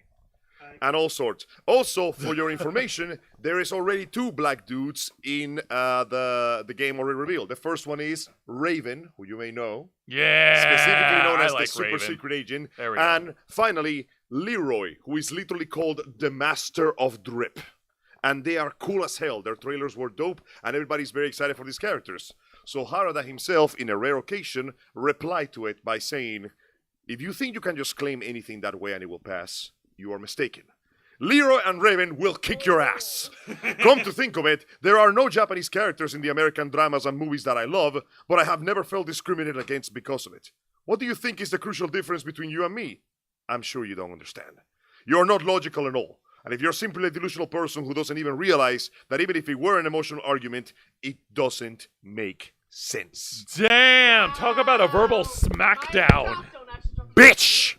Needless to say, That wasn't just a mic drop. That was a bitch smack. that was a... 911. He's- That was a Saitama punch. Oh my God, Harada-san. That was a Saitama punch. Harada-san, for God's sake, leave something for his family to bury. That's okay. They are next. Oh. Now, Well, I'm not gonna go into the long Twitter thread that this resulted into, but, one long Twitter thread of stupidity was enough. but needless to say, this person was rightfully dunked on for daring to claim that Harada is racist, even though Tekken has been known to historically have some of the most varied and diverse cast you have ever seen in fighting game history. We got bears, for God's sake! Point in case is, Harada stood up, smacked down, delivered the message, and sat his ass down and said, "Don't ask me for shit." If you guys want to check out the actual Twitter thread, here it is. Enjoy Read it on yourselves. your own time. Enjoy the campfire. Fun fact, right after this stupidity, another trailer was 3 trailers were released. Kuma, Panda, and what's the name of the android girl? The Android girl. Oh, With the chainsaws. I know what you're talking She's about. getting your ass raw. I If my forgot her day keeps name. going this Point way, in just case might is, break something. immediately we got a bunch of more trailers, just to enjoy yourselves. And also, it is now time to quake in fear, because Kuma can do an electric. Oh, Hey, He can do nice. the electric. So you can just shit yourselves now. So I just wanted to put that little bit there because, based Harada-san, reminding people what's up. Alyssa, thank you. Alyssa is the one. Now, let's talk about important things. Let's talk about things that actually affect us, mainly about games that we don't even play. Ladies and gentlemen, once again, after so many weeks, for 2024, let's talk about Blizzard. Damn it! I thought we were leaving it. Damn it! I thought we were leaving it in 2023. Again? It I ain't thought we dying, left baby. it in 2023. Yeah, heroes never die. Well, turns out that heroes are never going to die right now because just in case you didn't hate Blizzard and their dumbass decisions enough, they are going to completely wreck the balance of Overwatch even further. Now, as few of... Fix what's not broken. Oh, no, they haven't stopped doing that since the game came out. So as you know, Overwatch 2 has come under some serious criticism for the gameplay, specifically for the forced team composition. That's right. In an article provided to us by PC Gamer, the headline reads, Blizzard is taking a sledgehammer to the way Overwatch 2 is played by letting everyone heal themselves. And this article was provided to us by Tyler Culp, published about 23 hours ago. For a little bit of context, there's 3 classes of player I in... can't melt these marshmallows, but here we go. Now, Just as go you ahead, know... No. Hey. No, bad. No biscuits, dog. So, So- yeah, go ahead, Angel. Shiva would be ashamed of you. No, Shiva would be impressed. So, as we know, Ladies first. the game comes in 3 classes of characters. One handful. The tank, the DPS, and the healer. As you know, there is clearly a balance. Go on this map. DPS. Yes. I don't play though. Now, clearly, the balance was already wrecked to shit because people had to force team compositions now. You can't just grab whatever you want to. And now it looks like things are getting even worse because, according to this article, everybody's going to be able to heal. Blizzard is about to take a sledgehammer to the way Overwatch 2 is. Healing class. You There wish. goes healing class. Healers never die. Oh, wait. They're Wait, dead. then My what is God. the point of having the healing classes if everyone can heal themselves? Well, the point is that shut up. For the first time in the hero shooter's history. There's reasons for it. Hi, K-Storm. Hi! Hello, K-Storm. If y'all remember, I play a lot of Elder Scrolls Online, And my character is more than capable of healing herself. But when I'm doing group content, it's worth it to have someone who is dedicated to healing.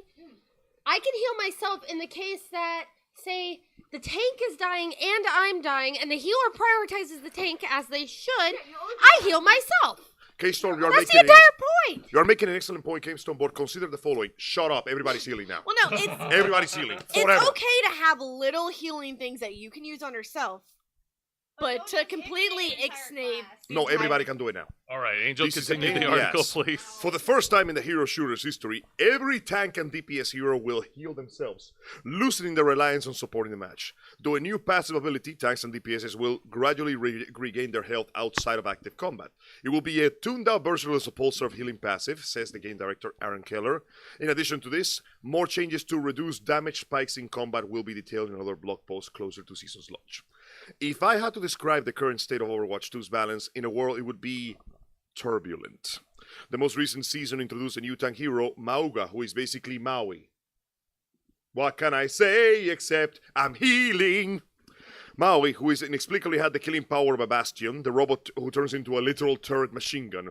Mauga single-handedly ruined games for matches of all skill levels because of how quickly he jumped between the world's most fragile tank and the world's most lethal tank. Counterplay was near impossible. The only answer was to buy him yourself and ship back until someone won. Oh my god. So wait, so is he underpowered or overpowered? Here's the best part. This already happened before.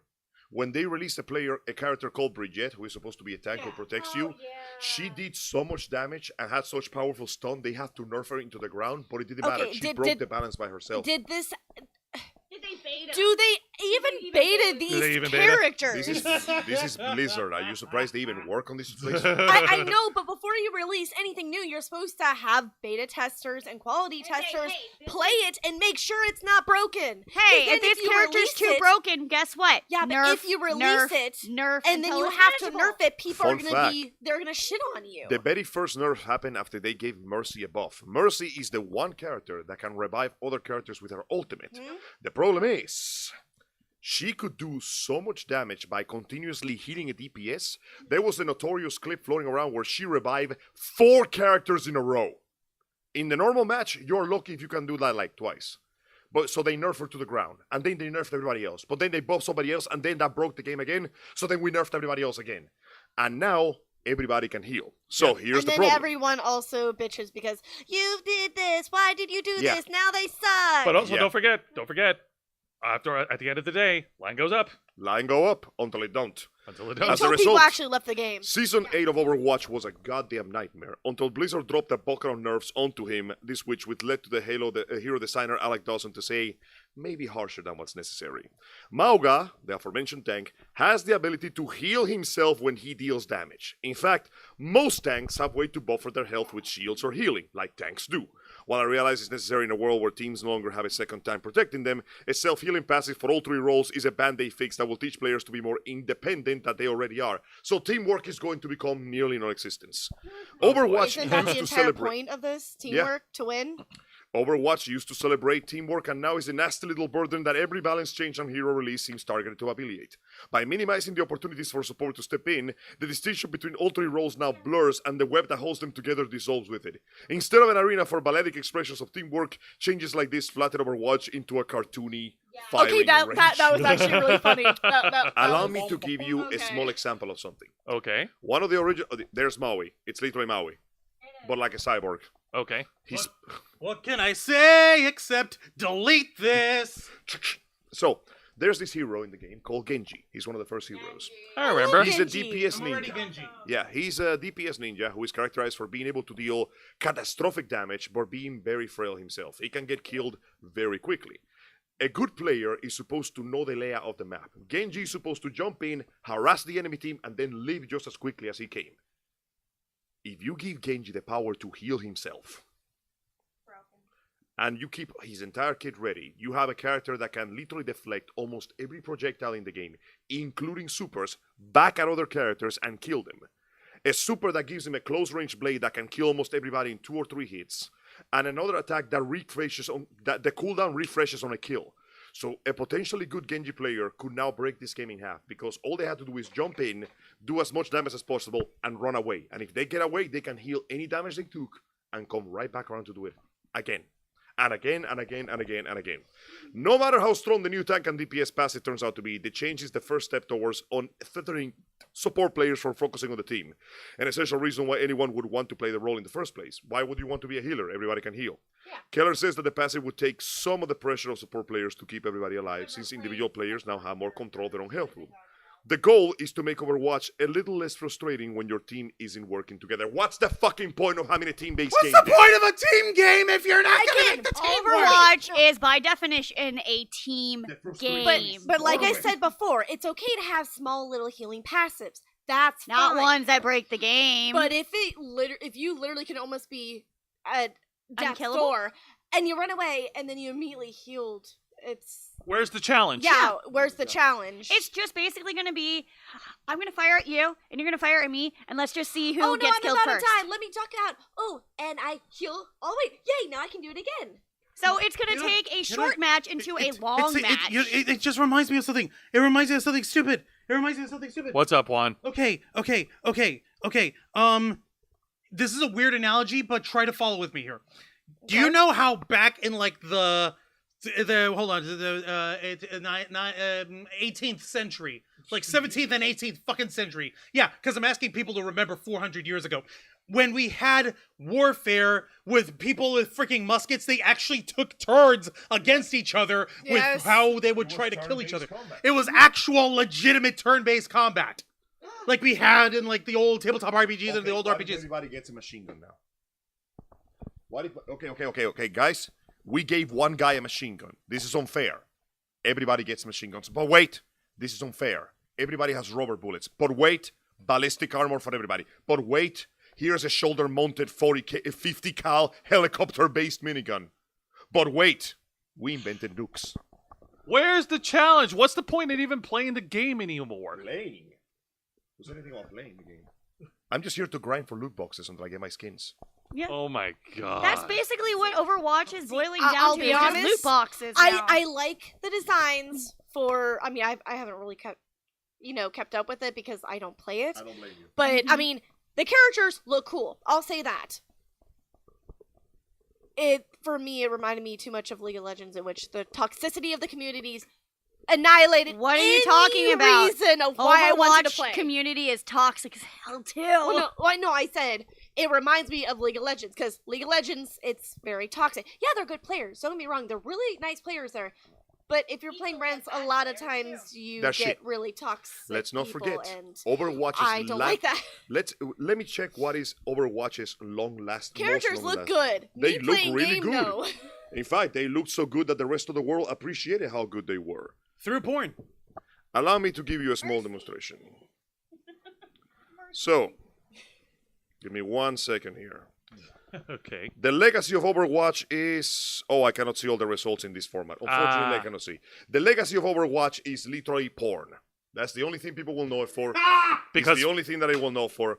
And every time a new female character gets released, you know exactly what people are going to do with it. There is nothing that will change this. not just This female. is your legacy. I was gonna say not just female characters, but male characters too. Point. Why do you think Activision Blizzard went out of their way to take away Tracer's booty? They can try to take it away, but I know that the good programmers and modders of the internet will always bring it back. Hell, they'll just make it bigger and firmer and bouncier. Let's. Jason Morgan Titties. commented saying, "I love the channel. I learned. I am. Help me out, Juan. Okay. I love this channel. I learn that I'm a part of people who are like-minded, and I'm an Overwatch, League of Legends, Apex player, so I appreciate fellow gamers. Hey. Yeah, sounds like my days of playing Overwatch are coming to an end. Well, Trust see, me, I played all that's- 3 of them. I know exactly how this That's feels. why I said it's like, yeah, there are good people in there.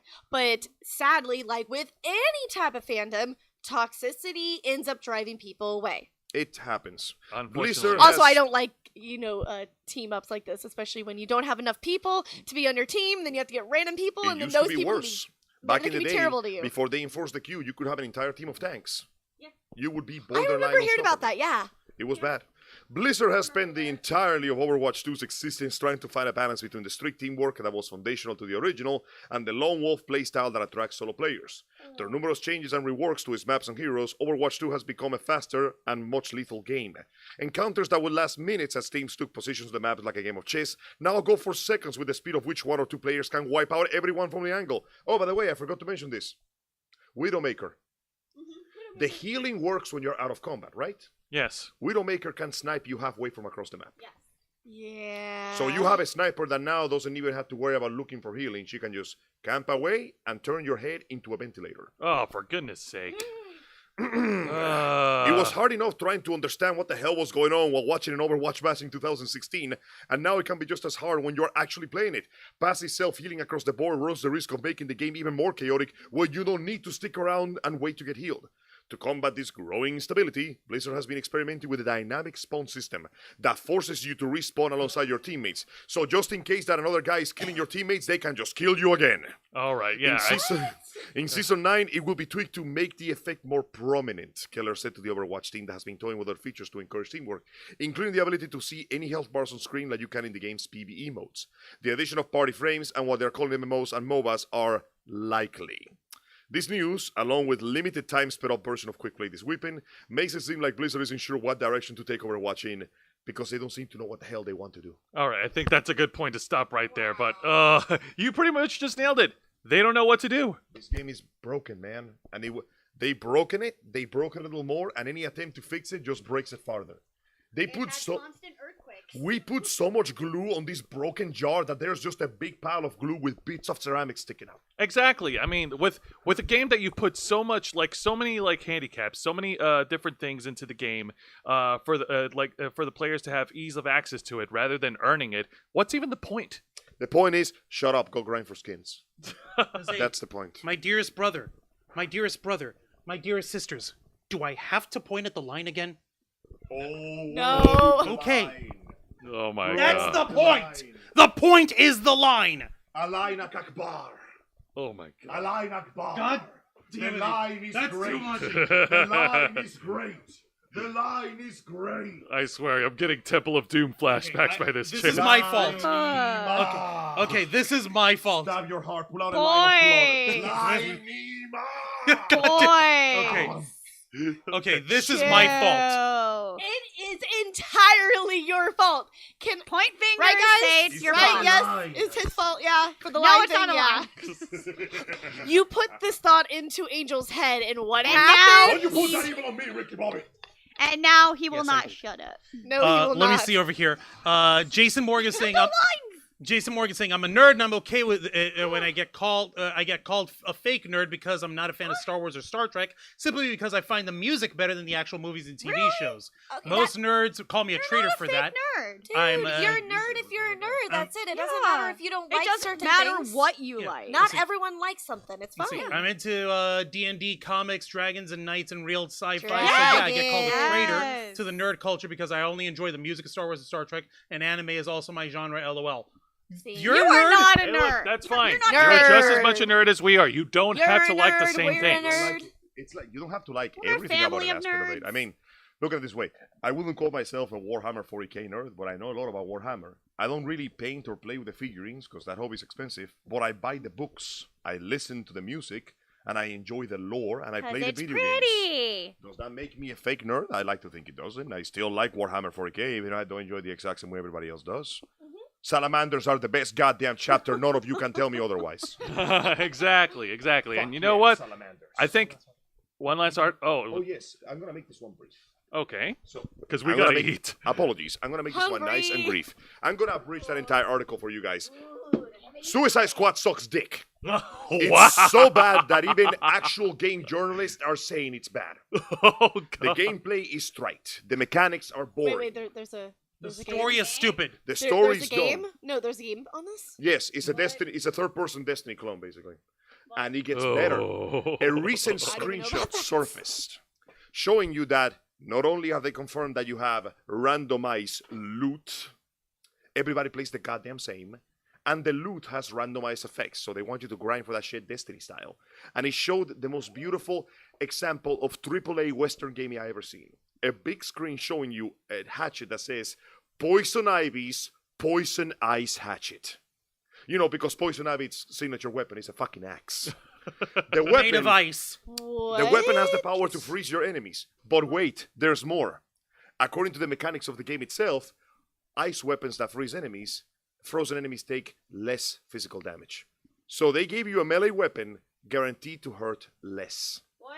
But What? wait, there is more. Oh my god, please wrap this up in a bow. On the corner of the screen, they show you signs of the currency that you use to buy games, stuff in the game. There is 5 currencies. No, I'm done. I see No! gacha games with less currencies. That's too Oh much. my I'm sorry. god. And that is all I'm gonna say about this. We have a game coming out that has been 9 years in development. It looks like shit. It plays like ass. The gameplay is boring, empty, trite, and uninspired, and it's trying to nickel and dime you for currencies. Oh my Listen, god, that is as gamers, we're sick and tired of getting microtransactions. But Give wait. us the fucking game It's in worse its than you could entirety. have possibly imagined. Uh, In what I can only describe as a failure of all writing, this game apparently is a sequel to Arkham Knight. no. Yeah. No. This is I supposed to be refuse. the sequel of Arkham Knight. Nope. Oh, by the way, I'm not even caring. I'm gonna tell you a spoiler. This game ends with Harley Quinn shooting Batman in the head with a gun. I'm done. The end. What? This game is trash. And this was the last game that Kevin Conroy lent his This was voice to Kevin for the Dark Conroy's Knight last himself. Batman performance, which I'm going to conveniently ignore its existence, as I hope all of you will. I would like to take a brief moment to send my well wishes and my condolences to all the poor programmers that have been working nearly a decade on their lives on this piece of shit game and will have to release it. I am truly, truly sorry that you had to wrap tinfoil around this increasingly large ball of shit. And I hope that you can go to better projects in the future. Best of luck on your future endeavors. Indeed. All right, that pretty much wraps it up, and we have reached the end of the programming. And we thank all of you for tuning in. You guys have been great in the live chat. We got some new faces, and you guys have been awesome. We really appreciate it. I do have a couple of announcements for the month of January before we wrap things up. So, on next Saturday, on the January 20th, the Ravens flock will be hitting the road as we head over to Central Florida Comic-Con. I'm sorry. I'm Come sorry. with me. Throw yourself into my throw You yourself feel my into my luggage trunk. back. Just get in there like you did the last time we went to It's- Honolulu. We're just gonna be there for the. to a con since Cotswold last year. Then I'm Damn. kidnapping you. What's wrong with that? Listen, What- Yeah. what all are I'm you saying is complaining if about? Let me just security kidnap doesn't see you, we are not seeing you either. I don't have boots for tonight. Alas, these boots are not made for walking either, but we will be walking to the con to meet not only with the very amazing cosplayers we have there, but also many of the guests. We have not only Max Middleman of One Punch Man fame, We also have Elizabeth Maxwell, who voiced Winter from Ruby Ice Queendom. We And- also have Dan Green, who voiced Dan Green. who voiced Yami. from- Yu-Gi-Oh. Does somebody have change for the laundry? I need to go buy my groceries. and we also have Eric Stewart, the voice of Seto Kaiba, who will You be have a there. third-rate laundry with a 4-rate detergent. Thank you. I want Seto! We also have the voice Mine now. actress Trina Nishimura, who voiced Mikasa from Attack on We Titan. talked to her. She was cool once. Heck yeah, we have Also, a I'm gonna get my copy of the Dark Side of Dimension signed by both of them. Oh my goodness. Sento, I hate you. It's okay. You know what? I'm gonna get him to record that line just for you all over again. Also, Ray Chase, who voiced Noctis from Final Fantasy 15, will be there. Yeah. So yeah, lots of good guests and hopefully some cool cosplay, some interesting merchandise, the kind of stuff that we always go see when we go there. Absolutely. Yep. Oh, yeah, absolutely. Central Florida Comic Con will be on Saturday, January 20th at the RP Funding Center over in Lakeland, Florida. Yeah, Hey, I know. If you happen I to be know. there and you see the Ravens flock shirt, we're not gonna stop you decide to come by and say hi. We can worship the line together. Absolutely. I'm definitely gonna have us live stream while we're there. Yes, we're definitely going to do that. Once we're going to a con where the phone signal actually goddamn works because it's not buried inside a bomb shelter or something. Exactly. And If it's called a conference center, how come you can't hold a conference to the internet in there? it's not a conference center, it's a funding center. No, I mean the other cons. Oh, yeah. Here. What the hell, You man? almost smacked me in the face. I'm sorry. I was about to bite your hand. And Why we do I have also to pay for that kind of and we also have a major announcement for Sunday, January 21st. Juan, do you think it's a time? It is time. Yeah. I mean, we're all gonna freaking do it anyway, so might Hells as well. yeah. Sunday, Folks- February 22nd. I know, Sunday, January 21st. January 21st. Yeah. Why did I say February 22nd? What the hell's Yeah, wrong with me? Sunday. You're Yeah. trying to jump a month. Yeah. Sunday, January 21st, we're going to be launching our first quarter subathon for this channel. Folks, the Ravens Flock presents to you... Super Subathon 9! Once again, we will endure the horrors of Super Mario Party with the entire group this time, so we can engrave into the more powerful journeys of them all and increase the world's divorce rate. Oh my goodness. And yes, it's going to be fun. It's going to be great. So yes, Dragon Fang, Zayana Rose, if you can't join us Saturday for the con, Come can you at join least us on join us for the subathon? We'll have food, we'll I will have snacks, we'll have drag- alcohol, I will drag you over. You can sleep over for we'll the have night. lines of cocaine. We can take care We'll of make it. cream popsicles made entirely of glitch But energy. How about this? You just drive over Saturday so we could do our shows, stay the night, and then you can Nice, drive home Sunday. dude. That way we Looking can all forward take to care it. of the line together. The subscriber line, because this is a subathon, and we are actually looking for your help in order to actually boost those numbers. Tell your friends, tell your family, tell the people you love and the people you hate. Tell your workers, tell your boss, tell your divorce attorney, tell me, tell you, tell yourself. Look at the wall, stare at it, contemplate ending it all, and then tell yourself to sit down, open that channel, and watch us hate each other. Yes. Because that's what we're here for, to give you love, entertainment, and take your money. That's right. Actually, if you wanted us to hate each other, Monopoly. Oh my This god. is Monopoly. This is Monopoly, but video game form. Yep. This is The, Nintendopoly. the Super Subathon 9 will be on Sunday, January 21st at 1 p.m. Eastern. Let me take a look over here. Matthew was saying nice is close but but too far by bicycle. Damn. God damn. Sorry about that, Matthew. Everyone I know is who are interested in that. And Jason Morgan said I got my girlfriend and I tickets to a Supernatural con for her birthday to meet Jensen Eccles, Jared Padalecki. I'm excited about it, but I'm also not because my girlfriend had a crush on both of them. I'm not okay with her crush on Dude, them at all. it's fine. Listen, she It's- chose you, and that's what matters. And more importantly is that you need to establish dominance. So the moment she's done getting the autographs, I want you to take a running leap and just clothesline those fuckers into the No! ground. Angel? No. Angel? Swing that no, shit. No. I am not Don't listen to enticing you him. to violence. It's called self-defense. Listen, she may have a crush on them, but she's going to be going home with you. Yeah, man, at the end of the day, her heart belongs to you. And- Or does it? God damn it, Just Angel. looking at them. Is Now- she too excited? Angel, enough. Why didn't Start you practicing your boxing All forms, right, little Angel, Mac. why don't we switch... Before you jam that foot even further down your throat, how about we switch over to a different subject here, Angel? Now, please, enlighten us. We're not done with Wonderful One-on-One, are we? Of course we are not. We have been betrayed by a 7-year-old. I know. He took the things. He took the things, He man. stole our gems. All because he hates Earth. Yeah, because something about his mom. Point in case is, we have to go rescue Luca, and we have to give him a stern talking to about putting the whole planet in danger. Kid, come on, seriously. Because you're a brat. Exactly. You're grounded. So, look at Blue. He had character development. You need to get character development. So, please join us in our journey to try to bring Luca back to the side of good and smack some sense into him every Saturday at 5 p.m. Eastern Standard Time with the Wonderful 101. For Los Amigos Play, which we simulcast on YouTube and Kick. Exactly. As usual, I will be... No, fuck Not Twitch. Fuck Twitch. Wonder Twitch quit heroism because of this. Exactly. And As of cour- usual, as your humble host, I will be there delivering the gameplay, and I will have the Pinot Gatter here delivering the commentary.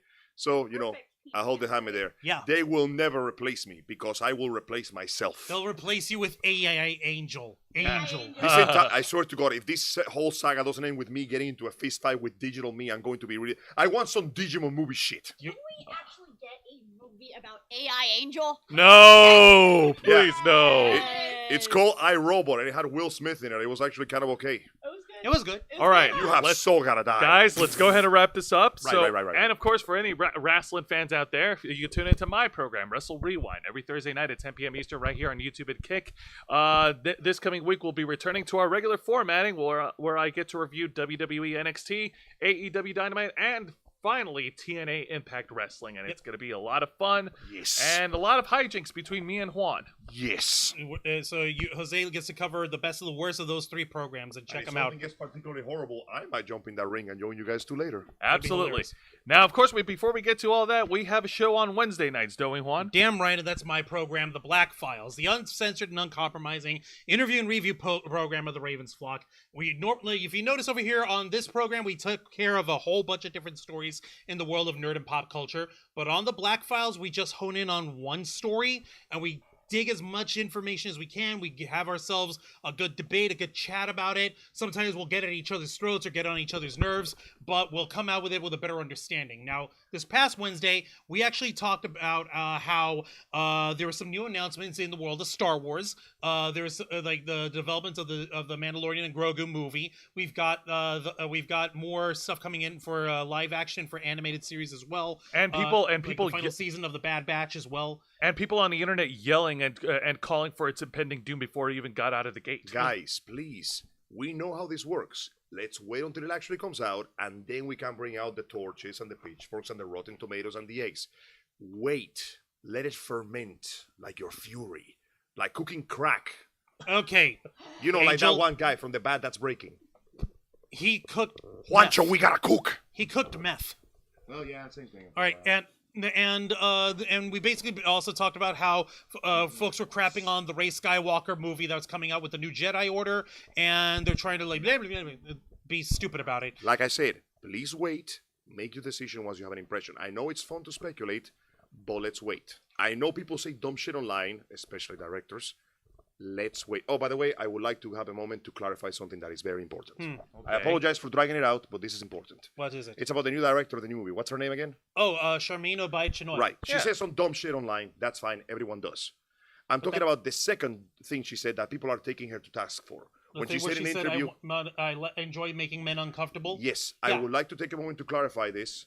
That actual clip is way older than we think. Yeah. That clip was from a previous interview where she was making documentaries about the horrors of honor killings. Yeah, I particularly- mentioned that. Yeah, If he you were mentioned with that. us on the Black Files, I was dead on my bed. Sorry. you would Yeah, have you were So, yeah. you were out of it, man. Point in case, we're just Sorry. specifying here, while you may criticize her for the dumb shit she said before, this has nothing to do with Star Wars. My criticism goes to that stupid interview company who clearly took that clip and put it there specifically to drum up this kind of You controversy. mean dumb shits like on the internet like that? No, Star Wars I'm theory talking again? about the company that took that interview and put it there.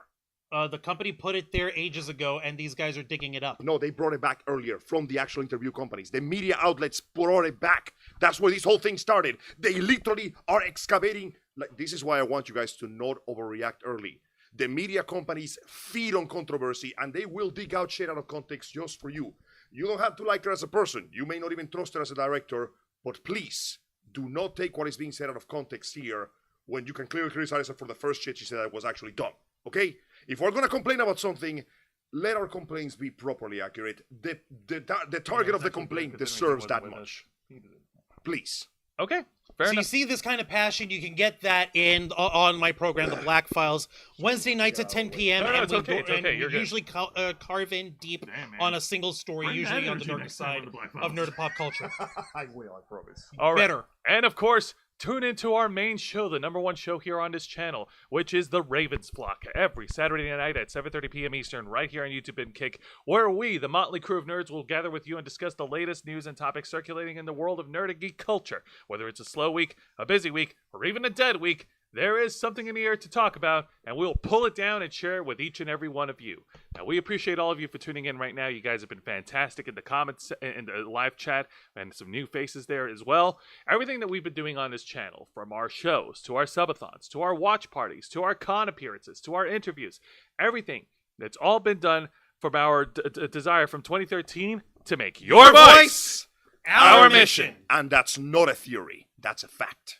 And with that being said, Juan, plug us away. Don't mind if I do. Folks, thank you very much for watching this week's live stream edition of The Ravens Flock, hosted by Jose Casabona, Angel Mendez, Dragonfang Cosplays, Anna Rose Cosplay, and yours truly, Juan Arouse, as we bring you the latest news of geek culture, nerd culture, pop culture, and everything in between. Working hard and staying strong to make your voice our mission. Join us live every Saturday night at 7:30 p.m. Eastern Time, simulcasting on YouTube and Kick. Hit the subscribe or the follow button. Ring the notification bell to stay up to date on all of our content. Become an inner flocker by hitting the join button. And until next time, continue to follow us on Facebook.com/TheRavensFlock, Twitter.com/RavensFlock13, Instagram.com/TheRavensFlockOnline, Kick.com/TheRavensFlock, and of course, remember to hit the subscribe button and ring that tiny little notification bell right here on our flagship platform, YouTube.com/TheRavensFlock, humble home of the Black Files, Los Amigos Play, Wrestle Rewind, and The Ravens Flock. All right, folks, thank you very much for tuning in to another exciting edition of our flagship show.